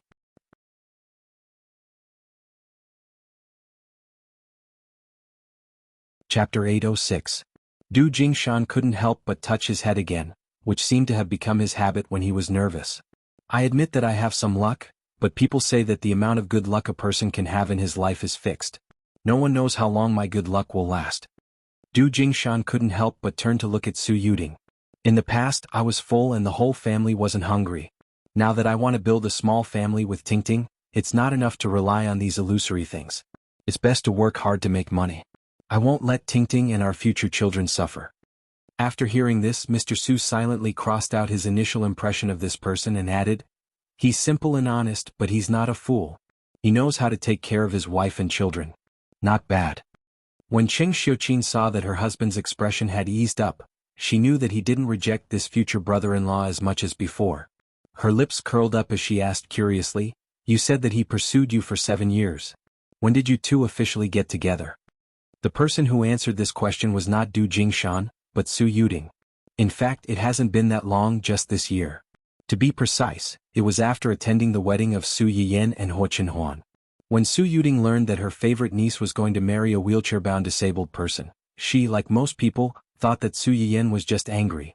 But when she went to the wedding in person and saw the interaction between the two, all the original imagination was overturned. Two people who really loved each other, no matter how hard they tried to hide it, they couldn't fool everyone. But because she saw that they really loved each other, Su Yuding became more and more confused. Why did her niece, who was almost spoiled by the whole family since childhood, fall in love with a man who couldn't even walk by himself? This doubt rose to the top after meeting Du Jingshan again. "What do you like about me?" Du Jingshan was stunned. He didn't expect Su Yuding to suddenly ask him this. He smiled embarrassedly and said, "I can't tell. The first time I saw you, there was a voice in my heart telling me that this is the person I want to be with for the rest of my life." "That's it?" "Of course it's not just that. At first I only had a good impression of you. But the more I interact with you, the more certain I am that you are the other half that I want. I have a bad temper, I'm not particularly beautiful, and I don't know how to do housework. I have a lot of shortcomings. You can throw a tantrum at me if you're unhappy. In my eyes, you're the prettiest. You don't have to do the housework. I can do it. If you think I'm not good enough, you can hire a nanny. I'll learn."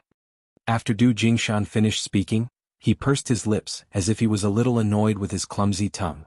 He wanted to praise someone, but he couldn't come up with anything. "Anyway, no matter how good other people are, I don't like them. No matter how many flaws you have, I like you." It was this sentence that made Su Yuding's heart tremble. For the first time, she found that there was such a person who only had eyes for her. It did not seem to be a bad thing. When it came to feelings, as long as the window paper was pierced through, success would naturally follow naturally. Su Yuding let go of her heart that had always been in front of Du Jingshan, and the relationship between the two gradually changed subtly. This change was so small that Su Yuding didn't notice it at first, until Du Jingshan didn't appear in front of her for 2 consecutive days.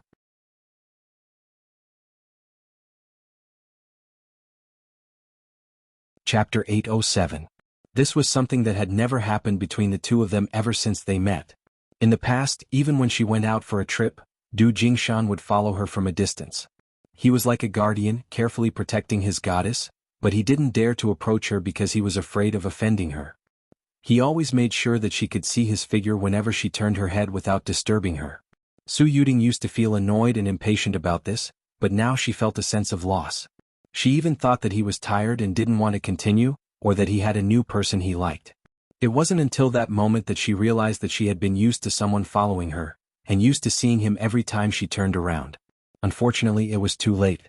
Su Yuding was a little depressed when she found out that she had fallen in love with someone. Early the next morning, she was planning to go to the next tourist destination to forget this ignorant relationship that had ended before it started. However, she saw someone standing at the door of the hotel with one hand in a plaster and a large bouquet of flowers in the other hand. "Yuding, happy birthday." Later on, she found out that a certain someone wanted to give her a surprise for her birthday. He specially rented a place nearby and personally decorated it. As a result, he accidentally fell from the ladder and broke his hand. This was also the reason why he didn't show up yesterday. The hesitation in Su Yuding's heart completely collapsed at this moment. She took the bouquet from Du Jingshan and her eyes turned red on the spot. Seeing this, the silly man was very anxious. He walked around Su Yuding for a long time trying to comfort her, but because of his clumsy mouth, he only said a few words, which made his face turn red. Su Yuding couldn't help but step forward, directly hugged Du Jingshan's neck and whispered, "Fool." Du Jingshan was frozen. Before he had time to be happy that he was hugged by his goddess, he heard the word "fool," and the light in his eyes suddenly dimmed. But then he heard the second half of Su Yuding's words, "Let's be together." Du Jingshan was stunned. "What?" "I said let's be together." You say it again." "Let's be together." "You?" Du Jingshan let go of Su Yuding. His lips trembled slightly. His eyes were full of expectation, but he was also afraid that this was just a dream. Su Yuding looked at him and smiled through her tears. She pretended to be angry and said, "If you don't want to be with me, just pretend that I didn't say anything." No. Du Jingshan snapped out of his daze. "I'm just too happy. Can I hug you?" Su Yuding was almost amused by him. She couldn't believe that he had to ask for her permission in advance. "Sure." Du Jingshan's eyes lit up and he immediately picked Su Yuding up. He spun her around like a child. Su Yuding recalled the scene at that time and her eyes softened. Mr. Su saw the change in his sister's expression and knew that there was no turning back. He sighed and said seriously, "Have you thought it through?" "Yes." Su Yuding held Du Jingshan's hand tightly and smiled at him. "I want to marry him."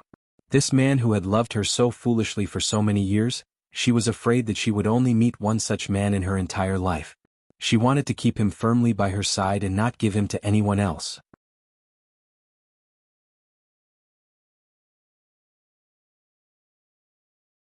Chapter 808.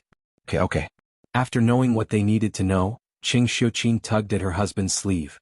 "Yuding's love is the most important thing. And I think Yuding has good taste. Little Du is quite good. He has pursued Yuding for so long, which shows that he is a sentimental person. Now, the most important thing is to take good care of Yuding in the future." Su Yiyin heard this and had a hard time holding back his laughter. "Mom, how could you call such a big guy who is 1.8 meters tall and as strong as a bull Little Du?" As if sensing Su Yiyin's emotions, little Xingxing also cried out. Qing Xiuqin thought that he was echoing her, so she immediately laughed and teased him. "Baby, you think so too, right?" "Ah." Little Xingxing saw that his grandmother was talking to him, so he cried even more loudly. Mr. Su wasn't as angry as before. His wife gave him a way out so he didn't struggle much. All right. You make it sound like I'm the bad guy who's trying to break up a couple. You're not young anymore. You should know what you're doing." After that, he turned to Du Jingshan and said, "You look quite honest. I hope you are. I only have one sister. If you dare to bully her, I will never let you go." No. Du Jingshan hurriedly said, "I will treat Tingting well. I will not let anyone bully her. Brother, please rest assured." "That better be the case."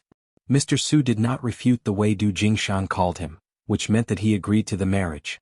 Su Yuding and Du Jingshan looked at each other and said cheerfully, "Thank you, brother." "What are you thanking me for? You chose it yourself. As long as you don't regret it." After Su Yuding and Du Jingshan talked about the matter, the atmosphere between them was not as serious as before. As the hosts of the banquet, Su Yiyin and Du Jingshan could not leave for long. A group of people quickly left the small private room and went to find the people from the Cheng and Lan families. Hua Qinhuan's short absence made the two families sit together by coincidence. Because Su Yiyin had casually mentioned Qin Shueru's pregnancy when they were in the Lan family, the two families quickly became familiar with each other. Cheng Juanhao and his wife, as well as Lan Minghan and his wife, brought their children over today. The Lan family's baby was 2 to 3 months younger than Little Porridge. He was also a boy. "Is this your Bao? He looked really sturdy." Previously, when young aunt came to our house, she mentioned that her aunt was also pregnant. She also shared with me many things that pregnant women should pay attention to. She said that she heard it from you. At that time, I really wanted to meet you. Qin Shueru did not expect such a reason. Her expression softened. "I'm old. When I was pregnant with this child, my family was more nervous. Your baby looks so good. He's white and chubby, pink and tender. He's not like our baby who's so black like a charcoal ball. The little guy from the Lan family rarely went out. His little face was round and white. Compared to little Porridge, who was brought out to show off every day by his grandfather, who had become a charcoal ball under the sun, they were the polar opposite.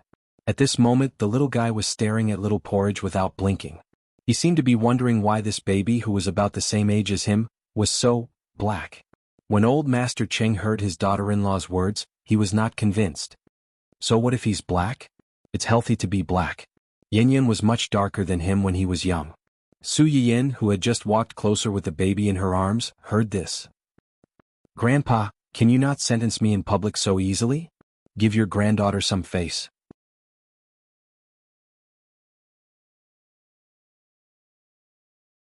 Chapter 809. Old Master Cheng's words made everyone laugh. Su Yiyin's mouth twitched slightly. Seeing that everyone was so happy, he didn't say anything in the end. In addition to these three families, Su Yiyin also sent an invitation to Ling Xiaoqi. It was just that Ling Xiaoqi came relatively late, and beside her was a flower protector. When Su Yiyin saw the two of them appear together, he was stunned. He sized them up and said jokingly, "You're here to attend my son's 1-month-old banquet with your family?" Ling Xiaoqi's expression froze, and then her face turned red. She stomped her feet anxiously and said, "Yiyin, what nonsense are you talking about? What family? We're not. Not what?" Ling Xiaoqi choked and stole a glance at Ning Xiyuan. "It's not what you think." Oh. Su Yiyin nodded perfunctorily and changed the topic. "If it's not what I think, then what is it?" Ling Xiaoqi pursed her lips and didn't say anything. Ning Xiyuan's lips curved slightly, and he stood up to smooth things over for her.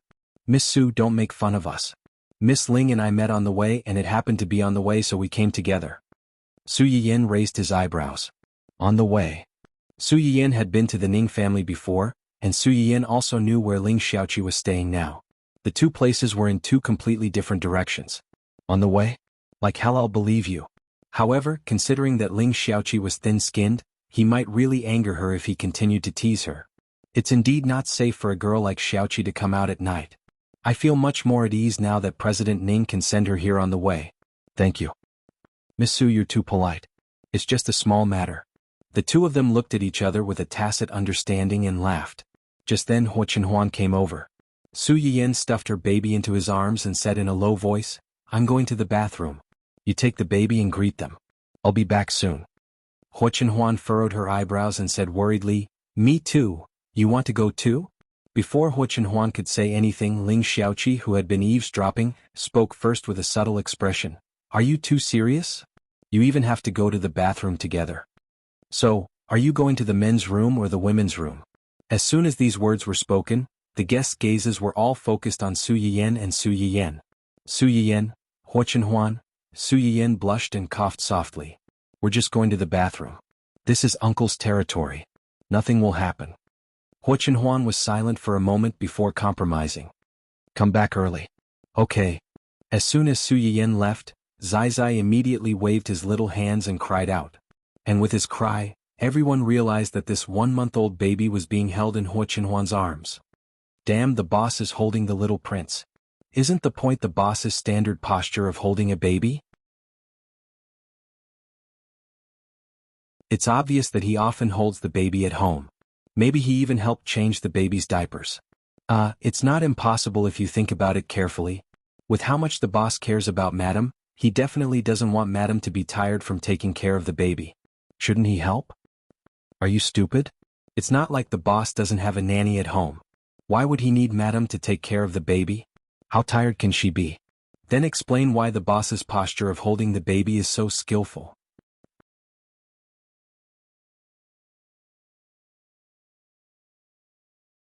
Chapter 810.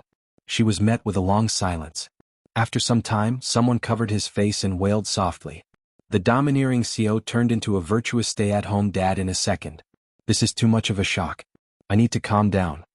Ning Xiyuan also needed to calm down. Ling Xiaoqi had visited the family Huo many times during Su Yiyin's confinement period, so she was used to seeing Huo Chenhuan with a baby. This was the first time Ning Xiyuan had seen it. His gaze drifted to the child. He happened to see Huo Chenhuan looking down at Zai Zai in his arms. The father and son looked at each other and the atmosphere was a little tense. If it had been anyone else, they would have cried when they saw Hua Qinhuan's cold face. However, the little guy seemed to be very happy. He waved his arms and babbled. Hua Qinhuan didn't know what he was saying. He shook him twice symbolically and asked with a serious face, "Are you hungry? Or do you want to pee?" Ning Xiyuan. Wake up. He's only a month old. He cries when he's hungry or peeing. Do you think he needs to tell you in advance? The employees who were gathered together and whispering not far away had already recovered from the initial shock. Once they accepted Hua Qinhuan's stay-at-home dad's side, their feelings towards their big boss instantly became complicated. On one hand, they felt that this was definitely not the domineering big boss who could stop children from crying at night. On the other hand, they felt that this big boss was too down-to-earth. They were in the same world and had the same father. No matter who you were, you had to feed your child and change his diapers when you became a stay-at-home dad. There were even a few people who were thinking rebelliously, "Little prince, give me a piss. I want to see the big boss change the little prince's diapers." A few female employees were mesmerized by Su Yiyan's baby's beauty. They were itching to take a few photos of the baby. Hua Qinhuan was holding Zai Zai. Father and son were in the same frame. To them this was a scene from the heavens. His claws were restless and he wanted to take out his phone to take a picture of this scene. However, he did not forget the identity of these two people and did not dare to act rashly. On the other hand, Yu Zian and the other two didn't have as many concerns. After being stunned for a while, the three of them decisively turned their cameras to Hua Qinhuan and started recording a short video. This extremely contrasting scene had to be recorded and stored properly. If Hua Qinhuan left them to work overtime in the future, they could take out this video and watch it. It would also be a consolation. As for whether he would be held accountable by Hua Qinhuan, in a while they would pass a copy of this to young madam. With young madam around, no matter how angry young master was, he wouldn't do anything to them. They were really clever. Su Yiyan, who had no idea that she had become a scapegoat, couldn't wait to go back to see the little brat after going to the bathroom. In her anxiety, she did not notice that there was someone in the corridor outside the bathroom. One ran out and the other walked in. The two of them inevitably bumped into each other. Su Yiyan screamed and subconsciously leaned back. She thought that she was going to fall to the ground this time, but an excessively white hand suddenly reached out and accurately grabbed her wrist, forcibly pulling her back. Su Yiyan steadied herself and patted her chest with lingering fear. She didn't come back to her senses for a long time until, "Are you okay?" Su Yiyan finally remembered the person who bumped into her. She looked up and narrowed her eyes. "You," before she could finish speaking, she seemed to have realized something. Her face suddenly darkened. Damn it, this guy was still holding her hand and not letting go.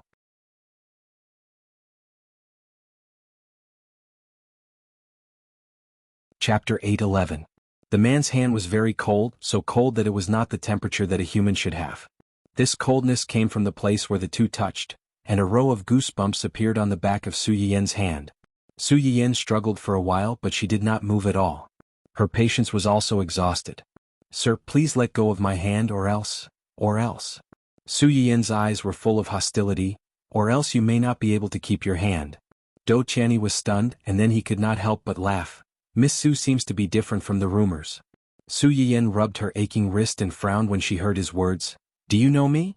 Do Qianni did not answer directly but asked back, "Miss Su doesn't know me? Why should I know you?" Do Qianni looked at her deeply and smiled. "It's okay if you don't know me. You will know me soon." Su Yiyan's face changed slightly. Just as she was about to say something, Do Qianni had already turned and left. Su Yiyan subconsciously took a step forward and stopped. She looked at his back as he walked away with a complicated expression on her face. What was this person doing here? The person in question had already left, so there was no way to answer this question. Su Yiyan pursed her lips and turned back to the banquet. Hua Qinhuan had been waiting outside for a long time. When she saw her come out, she immediately went to greet her. "What took you so long?" "Something happened," Su Yiyan said as she carried the baby back, looking serious. "What happened?" "I just met Do Qianni at the bathroom door." "Do Qianni?" Hua Qinhuan's face changed immediately. Thinking about how Do Qianni had never given up on searching for Su Yiyan, Hua Qinhuan immediately pulled Su Yiyan over nervously. "Did he do anything to you?" "No." Su Yiyan shook her head and briefly explained what had happened. "I wanted to come back to you guys as soon as possible. When I came out, I was in a hurry and bumped into him at the bathroom door. He helped me up and left without saying a word. Huo looked at the red mark on Su Yiyen's wrist that had yet to fade. Her eyes were deep and serene. Just like Su Yiyen, he also felt that Dou Qianni's appearance here and his encounter with Su Yiyen was definitely not as simple as a coincidence. Most importantly, how did he get in here? In order to hold the little fellow's 1-month-old birthday party, this hotel had closed its doors today and specially emptied the venue. Non-invitees were not allowed to enter. Logically speaking, Dou Qianni should not have been able to enter. Su Yiyen was reminded by him and realized that something was wrong. She frowned and said, maybe he got in with someone's invitation. They had sent out neither too many nor too few invitations. Just the employees of Huo's company alone had sent out an unknown number of invitations. With Dou Qianni's ability, it was not difficult for him to get an invitation and sneak in. However, if this was the case, it further proved that his appearance here today was intentional and not a coincidence. Huo thought deeper than Su Yiyen. If Dou Qianni really got an invitation from someone else and sneaked in, if this person was a businessman it would be fine. But if this person was an employee of his company, he sold his invitation just for a little money. This alone could not be allowed to stay. Moreover, most of the employees in his company had some guesses about Su Yiyen's identity. If he had really been bribed, then Dou Qianni had already.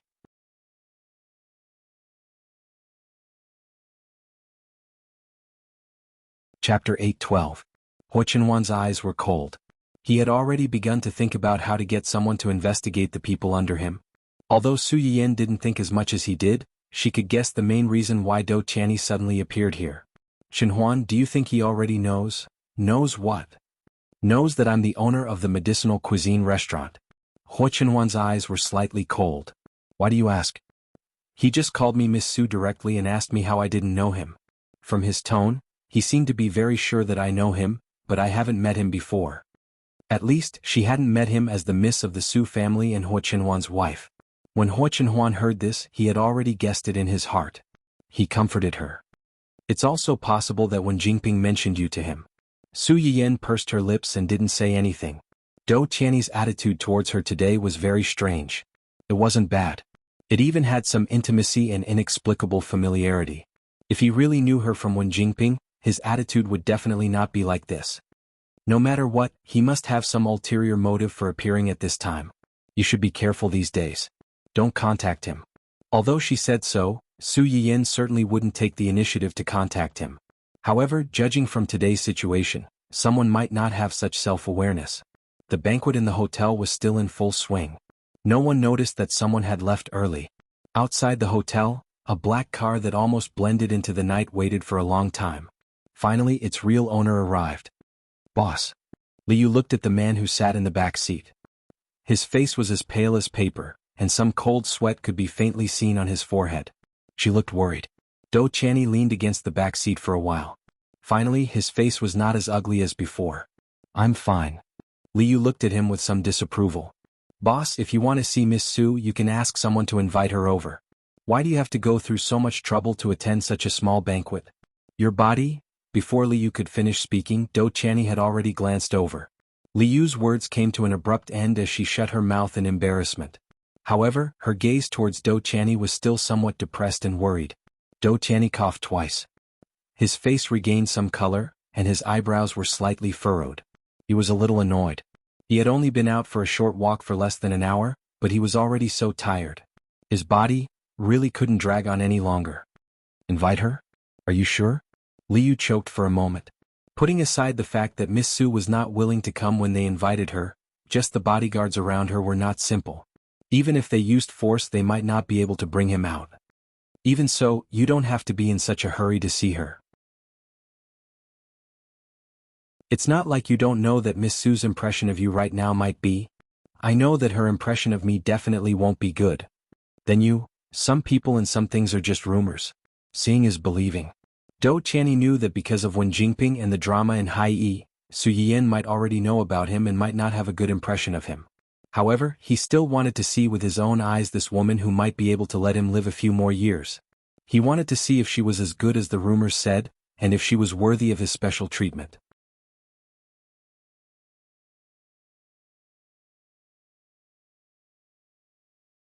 Chapter 8:13.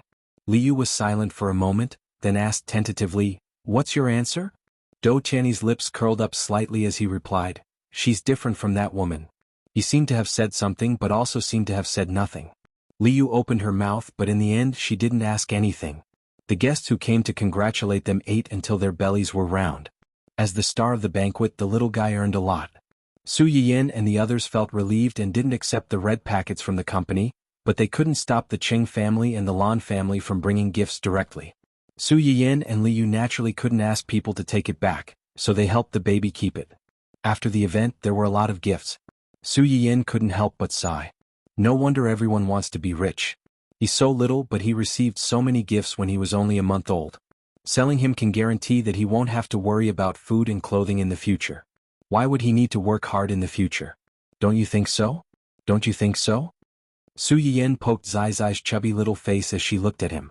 Zai Zai thought that she was playing with him, so he moved his hands and opened his mouth to smile, revealing his toothless teeth and the little dimple on the right side of his face.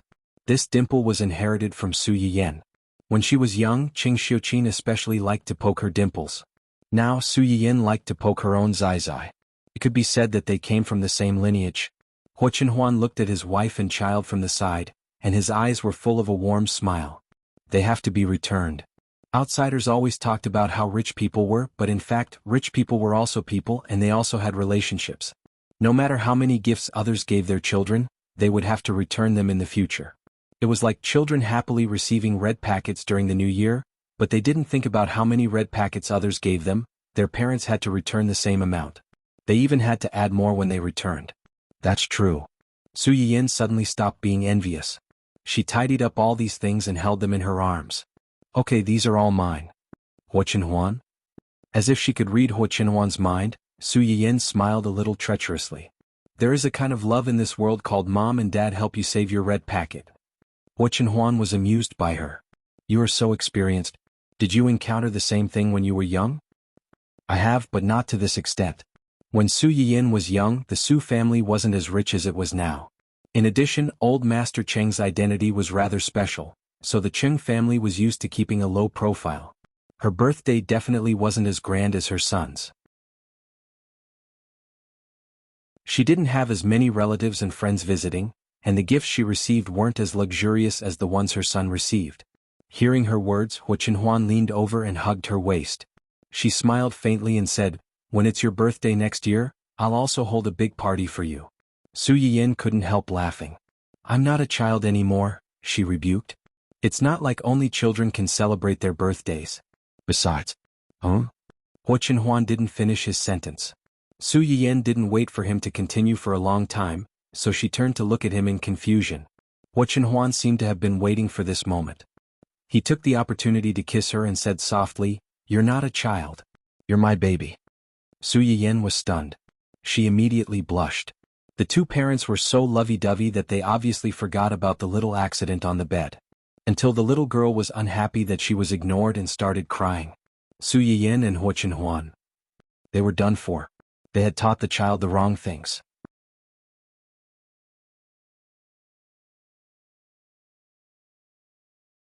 Chapter 8:14. After the baby's one-month-old celebration, Su Yiyin was also out of confinement. Dun Dun, who had been fostered at Ling Xiaoqi's place, was also sent back. Along with it was the little male puppy that Hua Hua gave birth to. This puppy's name was Silly Boy. When Su Yiyin heard it before, she almost choked. Of all the names, she had to call him Silly Boy. Was she trying to bully it because it didn't understand the meaning of these two words? Later, after coming into contact with this puppy, Su Yiyin realized that she had wronged Ling Xiaoqi. This dog was indeed a silly boy. Specifically, this dog's reaction was always half a beat slower. When called, it would always be stunned for more than 10 seconds before it could react. In addition, this dog was the largest of the 3 dogs that were born at the same time. When it was at Ling Xiaoqi's house, the little guy was always very enthusiastic about helping his sister lick her fur. In the end, because it was too strong, it always licked his sister until she rolled on the ground. In the eyes of Hua Hua and Dun Dun, the older brother was deliberately bullying his sister. They slapped the puppy to the ground. This dog could not learn. Next time, it would still run to help its sister lick her fur. Moreover, it did not improve at all. It would be slapped to the ground by its parents again. Su Yiyin. This dog was not only a silly boy but also a bachelor. When Dun Dun was brought back from Ling Xiaoqi's house, it was still a little unhappy. It directed and acted out a scene with Hua Hua to send them off. But as soon as it returned to the family Hua, this guy immediately showed its true colors. It arrogantly took its eldest son to every corner of the house. It seemed to be showing off to its son. Look, this is the country that your father fought for. In the future, half of it will be yours. Little Xingxing was very curious about the two dogs that had suddenly appeared at home. When it held the milk bottle and drank milk, its eyes stared unblinkingly at the two dogs' buttocks. When Su Yiyan saw this scene, he suddenly remembered that when he had first flirted with Hua Qinhuan, he had used Dundun's heart-shaped butt. The little fellow was the fruit of her and Hua Qinhuan's love. Su Yiyan did not find it strange that she was interested in this. Instead, she felt like laughing. Dun Dun, on the other hand, had an innate sense of superiority towards this new two-legged beast. This was the two-legged beast that came out of its master's stomach. It looked really fragile. It had been more than a month, but it still needed to be carried around. It couldn't even walk on its own. Forget it, forget it. Seeing that this two-legged beast looked quite similar to its master, it would share some of its territory with him. Ling Xiaoqi raised the two dogs very well. They had been vaccinated and she often bathed and groomed them. Su Yiyan did not guard against them and did not allow them to get close to the child. At this moment he saw Dun Dun take the initiative to approach little Xingxing. It even put its paws on the side of little Xingxing's cradle and helped to push it. There was a hint of a smile in his eyes. In the eyes of Su Yiyan and Hua Qinhuan, the baby's full moon ceremony was just a small ceremony to share with friends and relatives that there was a new member in the family. However, in the eyes of some people, the impact of this ceremony was far more than that. This point was greatly demonstrated in the following week. The head of the technical department, report. The flower of the human resources department is no longer single. As soon as this message appeared in the company's large group chat, it immediately caused a huge commotion. The pillar of the publicity department. In the end, it was the wrong choice. Blood tears. JPG, everyone in the company knew that the big boss of the publicity department liked the flower of the human resources department. He had been pursuing her for a long time but had not been able to win her over. They did not expect that in just a few days someone else would intercept him.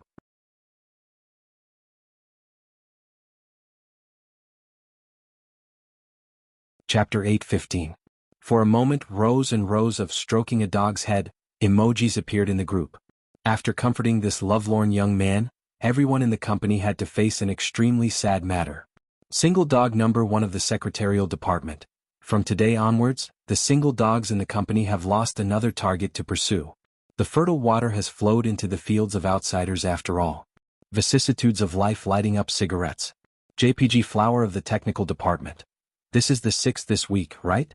After the most popular guy in the technical department, the flower of the publicity department, Little Wu from the legal department, Little Zhang from the finance department, and Little Li from the logistics department, the flower of the human resources department also could not escape the love magic network. Lady at the front desk.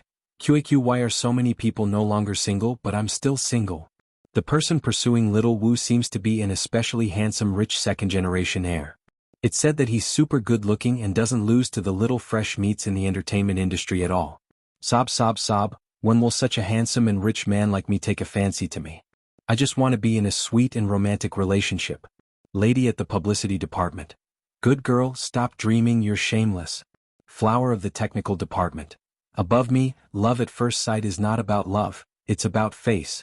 Although others might be able to see your brilliance after coming into contact with you, who would be able to see you if you didn't have a beautiful face that still shone brightly in the crowd? Not to mention interacting with you.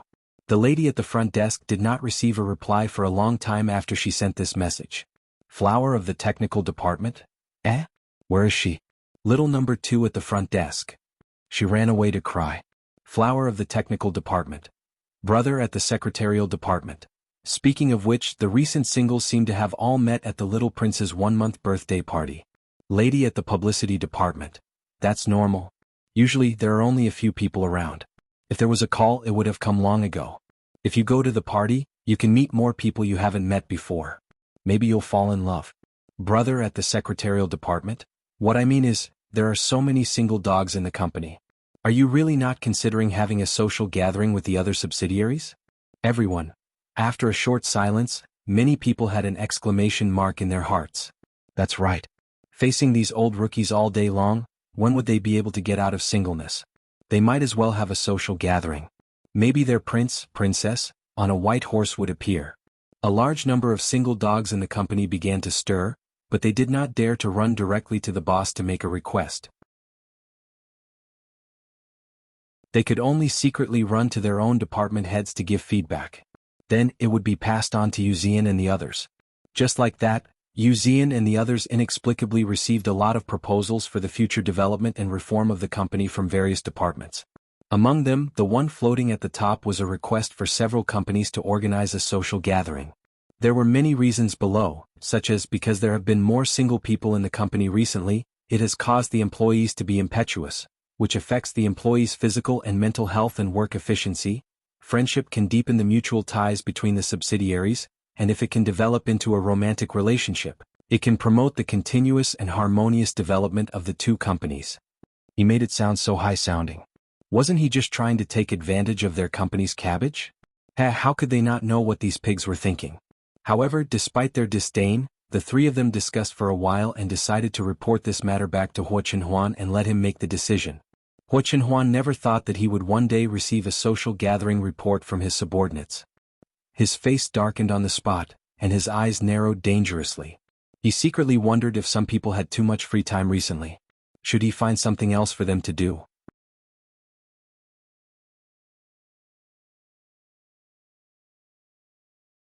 Chapter 8:16. Wuxian sneezed loudly. He wrapped his arms around his chest and shivered from the cold. Why do I feel so cold all of a sudden? Am I suffering from some kind of terminal illness? Should I ask young mistress to take a look at me? Hearing this, Gu Xiaoyang rolled his eyes. From experience, this kind of situation usually means that you are about to face a great disaster. Disaster? Wuxian's expression changed immediately. What disaster? I haven't done anything recently. Did you forget the proposal we sent to young master this morning? You mean? Wuxian's expression stiffened and he said with some hope, this matter shouldn't be so serious that it's going to be a disaster, right? Gu Xiaoyang didn't comment. Who knew what young master was thinking? Wuxian and the others didn't realize that they were on the verge of death. They kept jumping around and could send themselves to hell at any time. Su Yiyan had just gone upstairs when she saw her man sitting in front of the floor-to-ceiling window with a dark face. She couldn't help but feel a little strange. What's wrong? Did something happen at the company? Nothing. Why do you look so upset? Su Yiyan said as she sat in Huo arms and poked his face.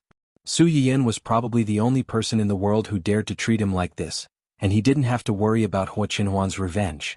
Huo let her poke him a few times before he grabbed her hand and explained the matter briefly. Friendship party? Su Yiyan blinked in surprise and curiosity. Why do you want to have a friendship party all of a sudden? Huo looked at her with a complicated expression. This might be our fault. How does it have anything to do with us? Huo didn't say anything. Instead, he pulled up the discussion in the company's group chat so that she could understand the matter more directly. Unexpectedly, Su Yiyan's first reaction when she saw the group chat was, "You actually opened a smurf account in the company's group chat." Huo? Was that the main point? Moreover, what's wrong with opening a side account? Who didn't have a few sock puppets these days? I'm still a sock puppet in your live stream. Su Yiyan naturally knew this as well. After complaining, she began to look at the chat records of the company's employees. Only then did she realize that the reason why they wanted to hold a social gathering was that on the day of the full moon banquet, several of the company's single partners had left their single partners. As a result, the company was overflowing with dog food, and the single dogs were dejected. The corner of Su Yiyan's mouth twitched. She really couldn't understand how the baby's full moon celebration had turned into a blind date. I won't take the blame for this. Obviously it's them, Tortoise and Green Bean, who like each other. What does it have to do with us? Maybe they already know each other, but they just haven't confirmed their relationship before. Huo looked at Su Yiyan's fearful expression, and her face was not as dark as before. She chuckled softly and said, "According to what I know, these people who have left their single partners all harmoniously discussed the food they ate that night, and strongly recommended a few dishes to each other. Only then did they like each other and develop a relationship." What the hell? Hooking up with each other so easily? Are you sure these people who have left their single partners aren't foodies? It's getting harder and harder to understand the thoughts of young people these days. Hua Chenhuan couldn't help but laugh. Then why don't we not let them hold it? Don't? Su Yiyan looked at Hua Chenhuan plaintively. Let them hold it. It's bad enough that the singles are abused. If this drags on, perhaps no one will want them in the future.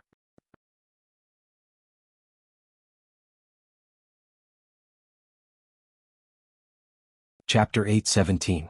Fortunately, the employees of Hua Chenhuan's company were not here. Otherwise they would have died on the spot.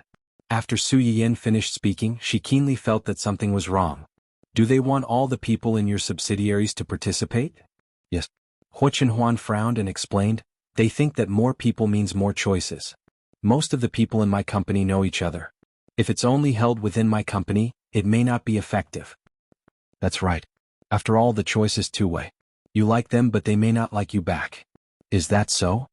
Hua Chenhuan raised her eyebrows slightly. She stepped forward and put her arms around Su Yiyan's waist.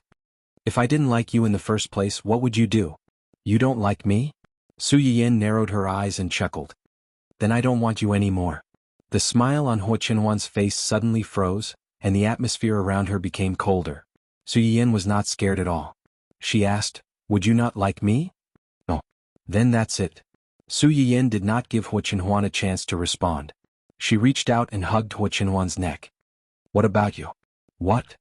If you like me but I don't like you, what would you do? Hua Chenhuan said without thinking, you like me. I mean if you like me but I don't like you, what would you do? Hua Chenhuan subconsciously wanted to say that it was impossible. However, when she met Su Yiyan's eyes, she suddenly could not say that. If you don't like me, I will try my best to make you like me. How will you try your best to make me like you? Hua Chenhuan was stunned. She met Su Yiyan's eyes. The unspeakable thoughts in her heart suddenly came out, and the hands holding her trembled slightly. It wasn't fear or anger but excitement. I will hide you in a place where no one can see you. I will be the only one there. I won't hurt you but I will imprison you and restrict you. I won't let you meet anyone and you can only have me in your world. I will make myself your world. In the end, Hua Chenhuan couldn't bear to hurt her. No matter how much he wanted to force her to fall in love with him, he didn't dare and didn't want to hurt her. Su Yiyan had always been aware of Hua Chenhuan's subtle possessiveness towards her. Back when her legs were crippled, she might have been able to restrain it. But now, this possessiveness was becoming more and more obvious. She just didn't expect that Hua Chenhuan had held back for so long and only had the idea of imprisoning her. She thought that she would have to experience mental and physical torture, especially the melodramatic entanglement of getting your heart even though he couldn't get you. It wasn't exciting at all. Why did she suddenly feel a little disappointed? At that time, if Hua Chenhuan had known what Su Yiyan was thinking, he would have realized that all these years of endurance were useless. He would have turned into a wolf on the spot and executed Su Yiyan on the spot. You're giving advice in hindsight. Su Yiyan curled her lips and glared at Hua Chenhuan with disgust. I don't know who was the one who didn't even dare to appear in front of me. She watched her nephew get engaged with me and was indifferent. I wasn't indifferent. Before Su Yiyan finished speaking, Hua Chenhuan had already interrupted her. I wasn't indifferent. When you got engaged, I was so jealous that I wanted to kill someone.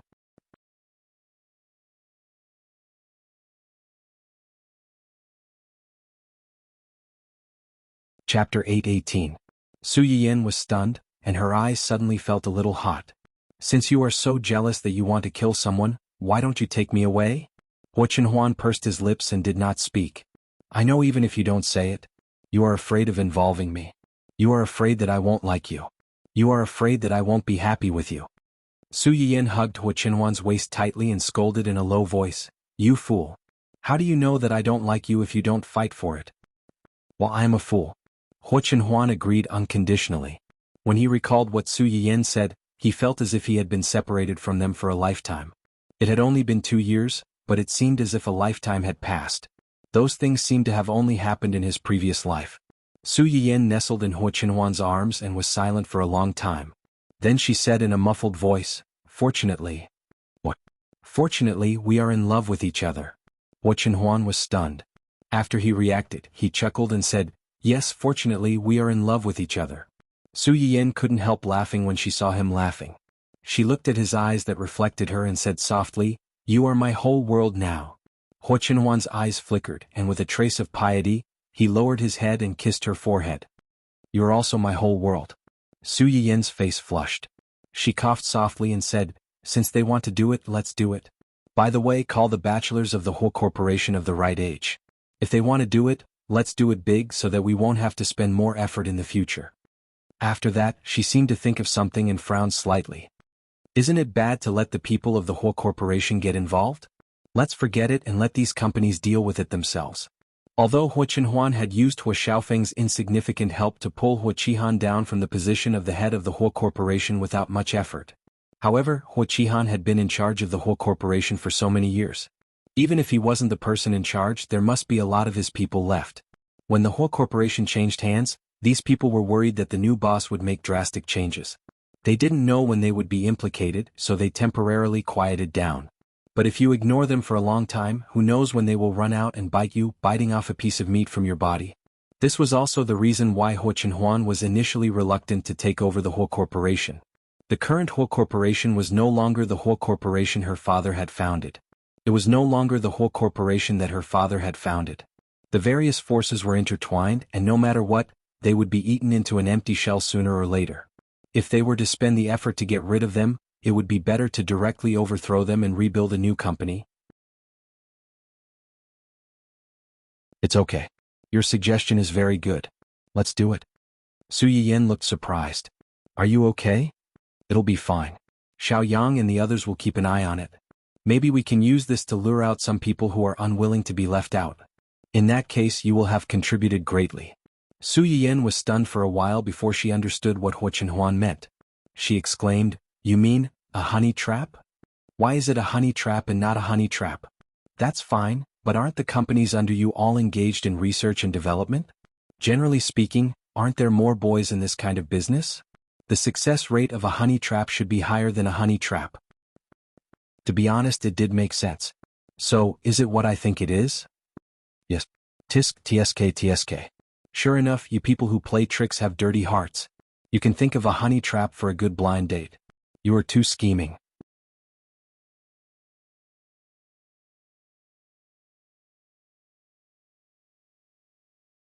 Chapter 8:19. Su Yiyan, who was busy lamenting about how scheming capitalists were, had obviously forgotten that the initial incentive for this handsome man trap came from her casual suggestion. By the way, speaking of the whole corporation, how is the matter with Hua Xiaofeng? Hearing Su Yiyan ask about Hua Xiaofeng, the smile on Hua Qinhuan's face immediately disappeared. Su Yiyan saw the change in his expression and frowned. He still refuses to talk? Is he deliberately playing with us? He said that he would only be willing to show evidence when Wen Jingping's reputation is completely ruined. Wait until Wen Jingping's reputation is completely ruined? Su Yiyan felt that this was a big trap. The male and female protagonists' halos were linked together. In order to ruin Wen Jingping's reputation, wouldn't they have to deal with Dou Tianyi first? Thinking of Dou Tianyi, Su Yiyan felt a headache coming on. Wen Jingping was easy to deal with.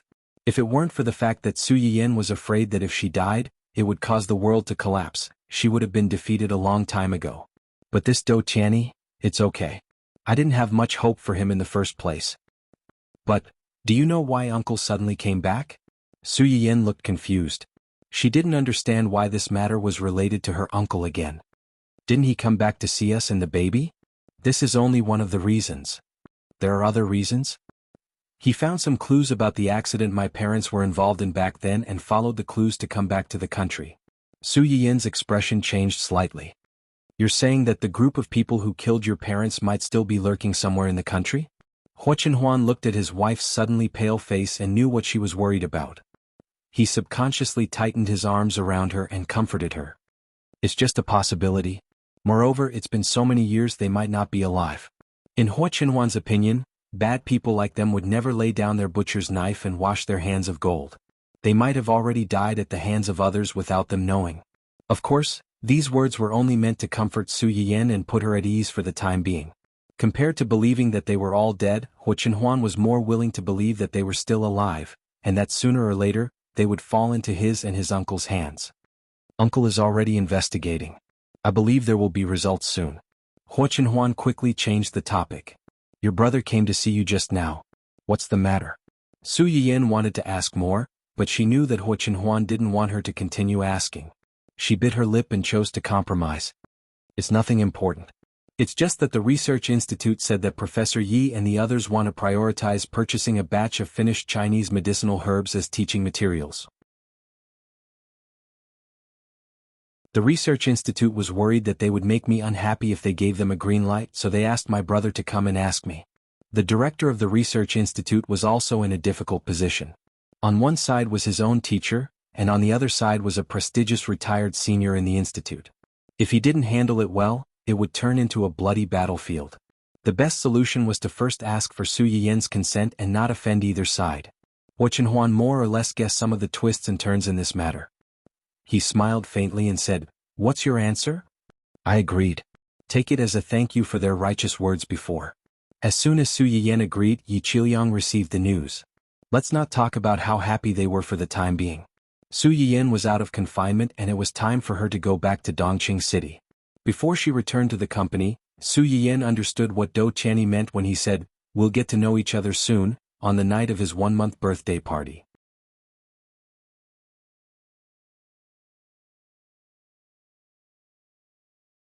Chapter 820.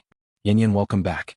Su Yiyan had just entered Dongqing when she bumped into Xia Junxing, who had specially come to pick her up. Brother Junxing, thank you for your hard work while I was away. It's my pleasure. Xia Junxing smiled and led Su Yiyan upstairs. Returning to her office after half a year, Su Yiyan felt like a lifetime had passed. Especially since she had been busy with her pregnancy and postpartum confinement, Xia Junxing had not bothered her with the company's internal affairs as long as they were not too important. After being idle for so long, Su Yiyan was not used to suddenly returning to work. Fortunately, after sitting down, Su Yiyan quickly regained her composure and went straight to the point. You said on the phone that Hai Yi wants to work with us? Yes. Xia Junxing handed the proposal that he had prepared earlier to Su Yiyan. This is the proposal that they sent over. Su Yiyan took the document and flipped through it. They want to work with us on a variety show and a Xianxia TV series? Yes. Hai Yi also specifically pointed out that if the cooperation is successful, Hai Yi will send Zhong Yi to take charge of the variety show and Zhuo Wanshu will join the series. Zhong Yi's position in Hai Yi was just like Shui Kaiwei and Hong Hui's position in Dongqing. Hai Yi was indeed sincere to write him into the cooperation proposal. As for Zhuo Wanshu? Su Yiyan raised her eyebrows. The second female lead who had a fight with Wen Jingping? Yes, that's her. Hai Yi is really willing to spend a lot of money.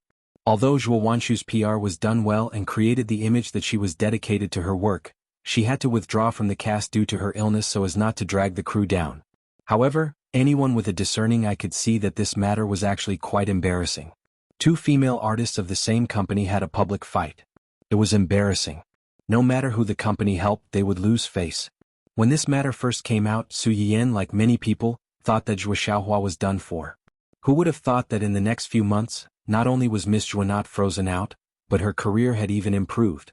Su Yiyan then realized that Wen Jingping's position in Dou Qianyi's heart might not be as important as she thought. After learning that Wen Jingping was actually not living under the same roof as Dou Qianyi, she was even more certain of this idea. Now Hai Yi Entertainment had sent Zhuo Wanshu over as one of the bargaining chips for their cooperation. Was it a show of goodwill or something else? Su Yiyan stared at the proposal for a while, then suddenly asked, "Do I look like a fool to you?" "It doesn't look like it." Su Yiyan snorted and threw the proposal back to Xia Junxing. "Then reject it. If he wants to cooperate, then cooperate. Do you think I don't care about my reputation?" Although there were no eternal enemies in the business world, only eternal benefits. However, Dou Qianyi was a strange person, and his attitude towards her was inexplicably ambiguous. He was not a good person to cooperate with.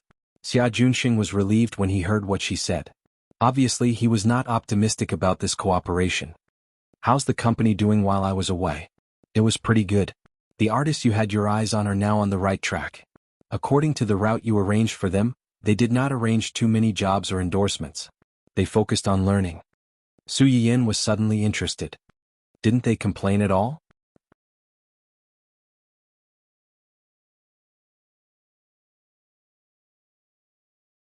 Chapter 821. There must be complaints, but they're just complaining. In private they're quite well behaved and they're not half-hearted in their work. That's good. We can arrange some better resources for them. especially for Huang Zitong and the others. We can arrange for the endorsements that we had our eyes on before. Everyone saw Su Yiyan's protectiveness. The reason why she didn't give these people a lot of resources from the beginning was because she wanted to give them two reasons. Firstly, he wanted to give these people some time to find their own positions.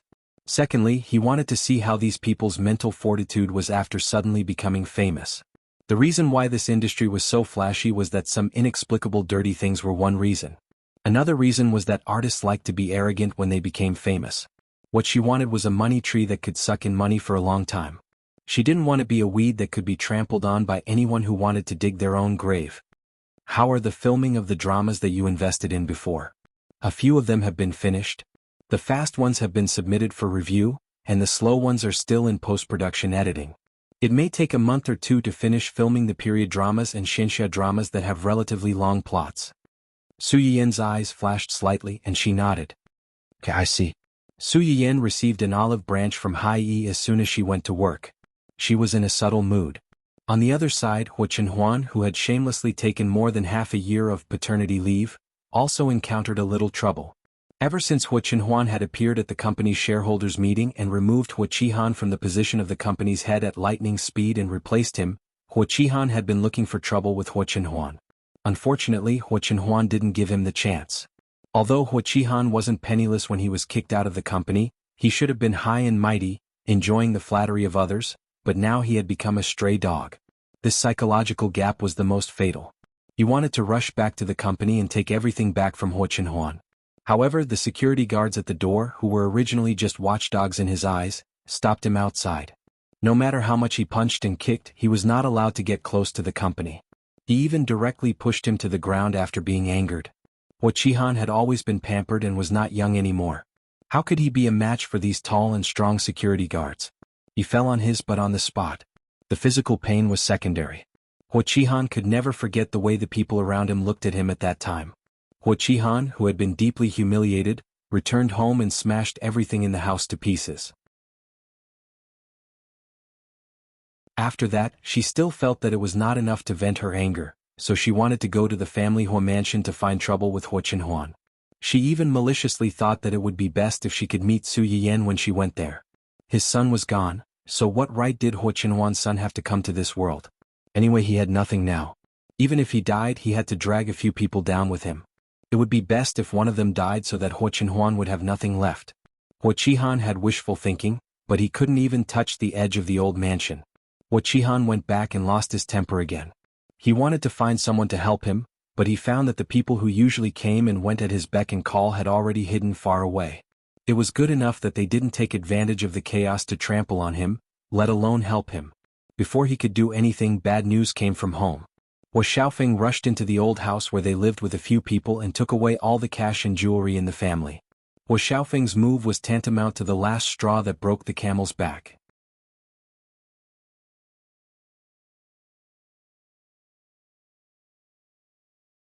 Chapter 822.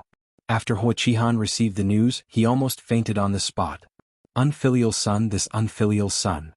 When he returned home and saw the mess on the ground and the broken safe, he was so angry that he almost spit fire. Call the police right now. Get someone to arrest him. I want him to go to jail. No. Unexpectedly, it was Xue Xiao who persuaded Hua Qihan at this time. Brother Han, there are so many pairs of eyes outside staring at us, waiting to see us make a fool of ourselves. If this matter is spread out, I don't know how many people will secretly laugh at us behind our backs. And at this time, if they know that our money has been robbed. Xue Xiao's words were like a basin of cold water poured over Hua Qihan's head. Yes, calling the police at this time was tantamount to handing the evidence to those who laughed at them behind their backs. Those who had been indifferent to him might hit him when he was down and couldn't wait to trample him into the ground. Moreover, his son had brought people to rob his father. If this matter was spread out, he would really become a laughingstock for everyone. Between face and money, Hua Qihan finally chose the former. It was just that he couldn't swallow this anger no matter what. He secretly swore in his heart that one day he would find Hua Xiaofeng and kill this ungrateful unfilial son. Obviously they were father and son, but they had reached the point where they would not stop until one of them died. It was really sad. The people around him left him one by one. Hua Qihan was resentful and angry, but he trusted and loved Xue Xiao more and more. Baby, I only have you now. You can rest assured that I'm just frustrated for a while now because of Hua Chenhuan, that B** starred. When I recover, I will immediately get back what belongs to me. When that time comes, I will marry you in a grand manner and make you the one and only Mrs. Hua. Shui Xiao obediently approached Hua Qihan's arms and said softly, I don't care about status. As long as I can be with Brother Han like this, even if I don't have a status, even if life is hard, I will gladly endure it. Hua Qihan. Hua Qihan was greatly moved and hugged Shui Xiaoyu tighter. He was thinking about how to take revenge on Hua Xiaofeng and his mother and how to compensate his little lover. He did not notice the coldness and disgust in the eyes of the person in his arms when she lowered her eyes. Hua Xiaofeng's last kick had greatly damaged Hua Qihan's vitality and temporarily diverted some of the firepower away. By the time Hua Qihan recovered a little, the baby in Su Yiyan's stomach had already been born. Even the full moon ceremony had begun. Hua Qihan gritted his teeth in hatred. He had racked his brains to get himself an invitation to the full moon ceremony and came to ruin the lively banquet. But once again he found that those who used to have close relationships with him had already changed their faces. Not only did he fail to get an invitation, but he also suffered a round of mockery and humiliation. In the end, he had no choice but to forge an invitation card in an attempt to get away with it. However, before he entered the hotel, he discovered that his name had already been blacklisted by the hotel. Not to mention that the invitation card in his hand was fake. Even if it was real, it was impossible to let him in. Hua Qihan flew into a rage and almost fought with the hotel staff on the spot. In the end, he was politely asked to leave.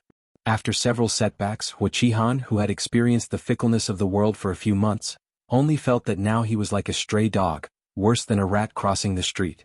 And the person who caused all this was now sitting in a high-rise building, enjoying the various benefits brought by money and power.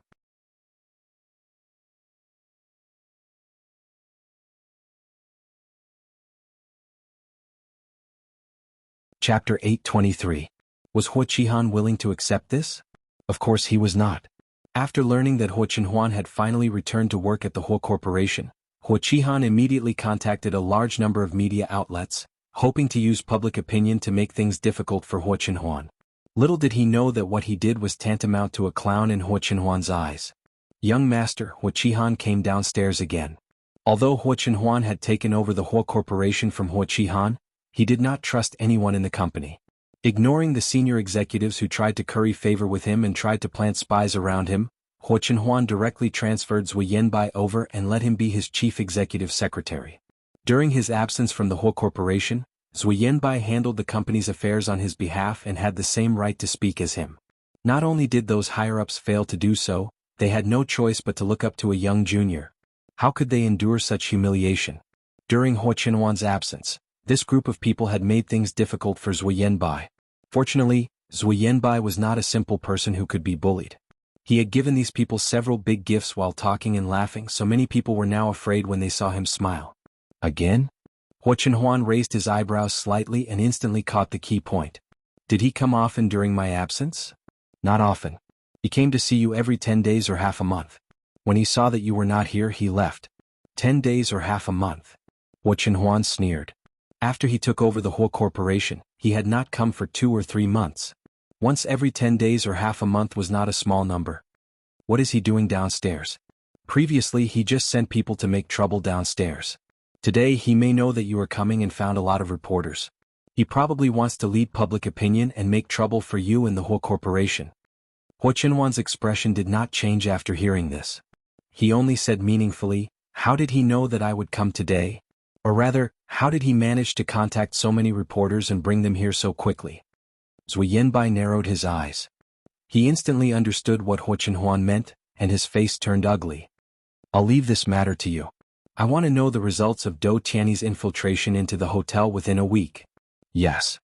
Hua Chenhuan stood up and was about to leave when Zhu Yanbai's expression changed slightly. He was a little anxious. Young master. I'll go down and check on my big brother. But those reporters, do you think they can hurt me?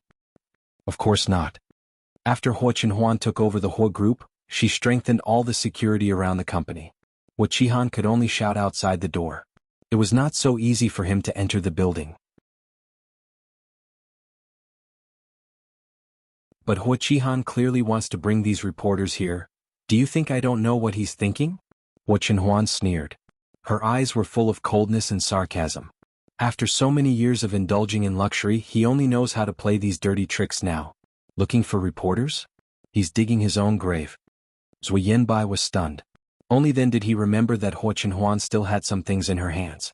She could throw any of them out and blow Hua Qihan up. She did not throw them out because too many people were involved. She did not want the Hua Corporation stock price to fall too badly. But if Hua Qihan continued to make trouble like this, his young master might not be able to tolerate it. Anyway, his young master could afford to pay for this small amount of money. He had been in this company for a long time, so taking drastic measures might not be a bad thing.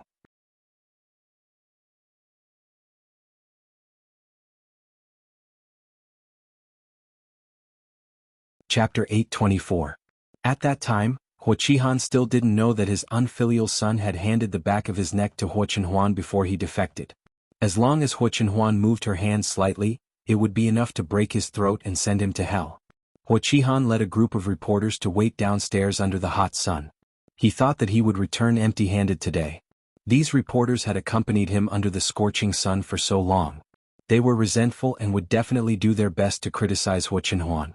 However, before Hua Qihan could finish imagining Hua Chenhuan's tragic situation of being besieged by public opinion, the person he thought would never appear walked down the stairs so openly.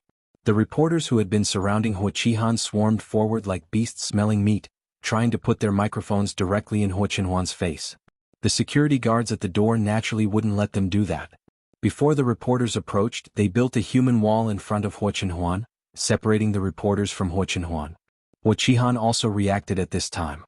He quickly stepped forward and shouted, "Hua Chenhuan, you took over your brother's company. Aren't you afraid that your parents will come after you?" It would have been fine if Hua Qihan hadn't mentioned Hua Jinyao and Hua Mummy. As soon as he mentioned them, Hua Chenhuan's face suddenly darkened. She sneered and said, "If you're not afraid, why should I be?" When the reporters heard what he said, they instantly felt as if they had been injected with chicken blood. They felt that they had vaguely spied on the secrets of the rich and powerful and could make big news at any time. Hua Qihan really didn't expect Hua Chenhuan to say that. His eyes widened and he was stunned for a while. When a few reporters saw that they couldn't get close to Hua Chenhuan, they changed their target to themselves and surrounded him. Hua Qihan seemed to have woken up from a dream. He gritted his teeth and said, "What's there to be afraid of? Dad left the whole corporation to me in his will. At that time your legs were crippled. Out of consideration for our brotherly love and pity for you, I kept helping you and encouraging you. I didn't expect that once your legs were healed, you would take away the only thing Dad left for me and even chase me out." Hua Qihan's words were bitter and hateful. He portrayed himself as a victim who had been bullied because of his kindness. At the same time, he also blackened Hua Chenhuan and blatantly portrayed him as an ingrate who repaid kindness with ingratitude. Zui Yanbai was infuriated as he listened. What did he mean by helping you out of pity and encouraging you? He almost couldn't recognize these two words. It was already good enough that Hua Qihan, that be *starred, did not secretly play tricks to make his young master's leg injury worse. Would he encourage him to help treat his young master's leg injury? What a joke. Compared with Zui Yanbai's anger, Hua Chenhuan's expression did not change. He was so calm that it was as if he was listening to someone else's business. After Hua Qihan pretended to finish his words, Hua Chenhuan faintly spat out a few names. Song Gangyi Zhanghai Nyeminji. Hua Chenhuan finished reciting more than a dozen names in less than a minute. The people around did not understand why Hua Chenhuan suddenly recited the names. Hua Qihan was dumbfounded. From the moment he heard the first name, the expression on his face froze. The more he heard, the angrier his face became. When he heard the last name, Hua Qihan's face was as pale as paper. His eyes were wide open and he looked at Hua Chenhuan in disbelief. His eyes were full of horror and a trace of fluttering luck. Hua Chenhuan's lips curled up slightly. Her clear voice shattered Hua Qihan's trace of fluttering luck. "These are the names of the company's layoffs today. You should be familiar with them."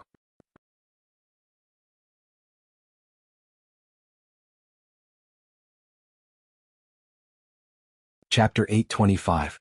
Hua Qihan had been in charge of the whole corporation for more than 10 years. After the initial panic, he quickly forced himself to calm down and said sadly, "What do you want to do?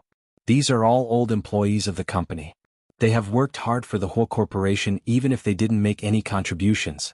You can't just drive me away, but you also want to drive away these old employees who have worked hard for the whole corporation? Aren't you afraid that the company will be disappointed? Disappointed? If they aren't afraid that what they did will make the company's employees feel disappointed, why should I keep this fig leaf for them? When Huo Chenhuan said this, he stared into Huo Qihan's eyes. His gaze was cold and sharp, as if it could penetrate his outer shell and strip away all the greedy and dirty thoughts in his heart and expose them to the world. They are indeed old employees who have worked hard for the company. If they knew their place and diligently did their jobs, I naturally wouldn't touch them. It's just that they shouldn't have used their identities to do things that are against the law. Huo Qihan's face completely changed. He struggled to push aside the reporters in front of him and wanted to rush forward. Huo Chenhuan winked at the people in front of him. The originally impenetrable human wall quickly opened a small gap, just enough for Huo Qihan to squeeze through. The reporters behind Huo Qihan suddenly came to their senses when they saw this. They also ran over, wanting to tear open the gap and rush to Huo Chenhuan. Unfortunately, their reaction was not as fast as the security guards, and they were once again blocked outside the human wall. Some people were so angry that they couldn't help but want to curse. They were stopped, but their mouths were still a little unwilling to be left out. President Hua, do you have any explanation for Mr. Hua's claim that you colluded with the company's old employees to force his brother out of the Hua Corporation? President Hua, is what Mr. Hua just said about the will true? Did old President Hua really leave a will to Mr. Hua? So now you're taking the Hua Corporation away from your brother. Are you dissatisfied with old President Hua's arrangements before his death? President Hua, what exactly do you mean by breaking the law and breaking the discipline? The old employees you just mentioned, were they fired because they did something unspeakable? Will you hold them accountable? President Hua, please answer our questions. President Hua. The reporters asked questions one after another. Huo Chenhuan casually responded to any one of them, and it was enough to turn into big news about the internal disputes of the rich and powerful. However, he did not say a word. Instead, he looked coldly at Huo Qihan, who had rushed up to him and was about to grab his collar. Huo Chenhuan narrowed her eyes. She stretched her long legs forward and kicked Huo Qihan's knee under the cover of the human wall. Huo Qihan instantly lost his balance and fell to his knees in front of Huo Chenhuan. Zui Yanbai was so happy that he whistled on the spot. Aya, it's fine that you're here. Why are you suddenly giving me such a big bow? Quickly get up, quickly get up. You're already so old, aren't you shortening our young master's lifespan? That being said, Zui Yanbai had no intention of stepping forward to help her up. From beginning to end, she stood by the side and watched coldly. She even seemed to be gloating. You! Huo Qihan almost exploded with anger. He struggled to get up, but Huo Chenhuan held his shoulder and kept him in a kneeling position, unable to move. Do you know where I got these things?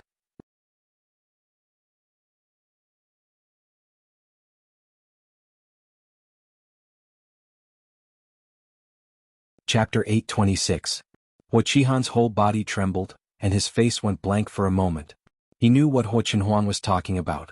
On the one hand, he encouraged himself in his heart. He felt that it was impossible for Huo Chenhuan to really get any crucial evidence. Otherwise, it would be impossible for him to hold back until now. On the other hand, he couldn't help but feel nervous and afraid. What if? If he really did have it, then wouldn't he? Huo Chenhuan saw the fear in Huo Qihan's eyes and sneered with some sarcasm and temptation. Go back and ask your good son.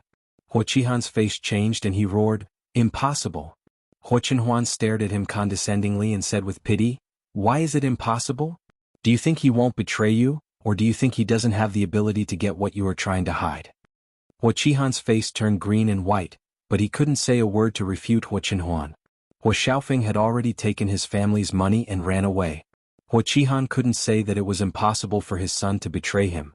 As for whether he had the ability or not, in Huo Qihan's opinion, it was indeed impossible for Huo Xiaofeng to have this ability. But the key was that before the father and son fell out, Huo Qihan also valued and loved his son very much. Because of this, Huo Qihan had never been on guard against Huo Xiaofeng at that time. It was not surprising that Huo Xiaofeng would get these things. Understanding this, Huo Qihan trembled with anger. He had never realized so deeply in his life that it was better to have a piece of barbecued pork than to have a son like Huo Xiaofeng. Huo Chenhuan's purpose had been achieved. She was too lazy to waste her breath on these people. She directly asked someone to throw Huo Qihan out and turned to enter the company. Young master, you told Huo Qihan that those things were given to you by Huo Xiaofeng. Do you want them to kill each other? Haven't they already killed each other? Ever since Hua Xiaofeng had led his men to loot Hua Qihan's house, or even before that, there was no possibility for the father and son to reconcile. What he was doing now was only adding fuel to the fire, making this father and son fratricidal drama even more exciting. Not long after the farce over Hua Chenhuan ended, the reporters struck while the iron was hot and came up with 7 or 8 strange news versions. When Su Yiyan received the news page sent by Ling Xiaoqi, she was busy arranging for the internal staff to be transferred to other positions. She didn't want to click on the news that suddenly popped up. He glanced at the title and saw the words Family Hua Brothers Yama Wall. Family Hua Brothers? Could it be her husband? When he clicked on it to take a look, it was true. The reporter who wrote this report was obviously an experienced editor. He was very sophisticated in his choice of words and sentences. His words were concise and vivid in reconstructing what had happened at the scene. There was also a small video of the scene. The resolution of the video was not high. It was obvious that it was taken from a distance. Only the outline of the figure could be vaguely seen, but the sound was not low. When Su Yiyan first heard Hua Qihan's questioning of Hua Chenhuan, he was so angry that he almost slammed the table and stood up. He immediately wanted to rush to the Hua family to tear Hua Qihan apart. However, he was immediately met with his own man's counterattack. Although Su Yiyan, like most of the people present, had no impression of the names mentioned by Hua Chenhuan, he could roughly guess that these people were part of the evidence Hua Xiaofeng gave to Hua Chenhuan about Hua Qihan's crimes. Hua Qihan's reaction also confirmed this.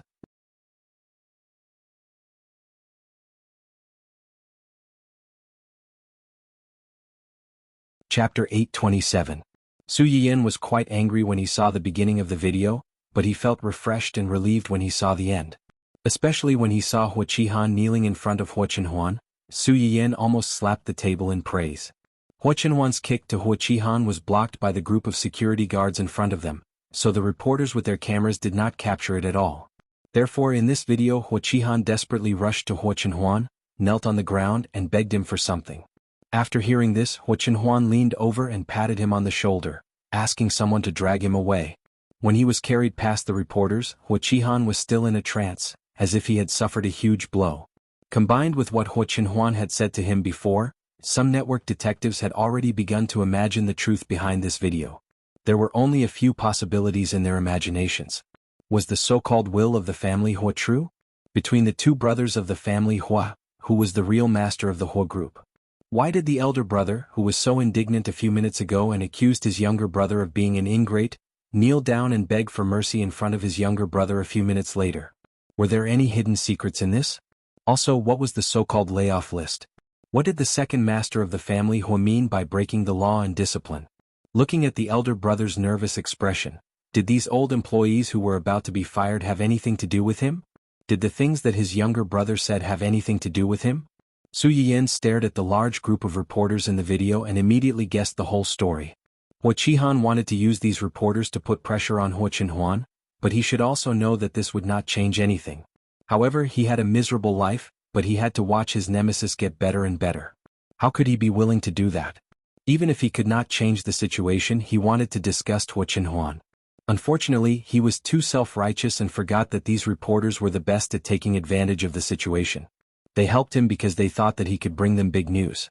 When this big news was related to him, they could still turn around and bite off a piece of meat from him. You deserve it. Su Yiyan laughed and scolded him. She couldn't wait to see Hua Qihan being arrested and sent to prison. As her own boss, Su Yiyan openly slacked off during working hours without any professional ethics. She repeatedly watched the blurry video several times, imagining the heroic posture of her man tearing the scum apart with his bare hands. In the end, he decided to leave early and go home to cook a table of delicious food to reward her. Unfortunately, plans could not keep up with changes. When Su Yiyan arrived home, the nanny had just finished feeding the baby and walked away. The baby lay alone in the cradle and looked around with his grape-like eyes. Suddenly he paused and shuddered. Compared to Silly Boy, who was used to playing around, Dun Dun liked to stay by the baby's side and would occasionally help the baby push the cradle.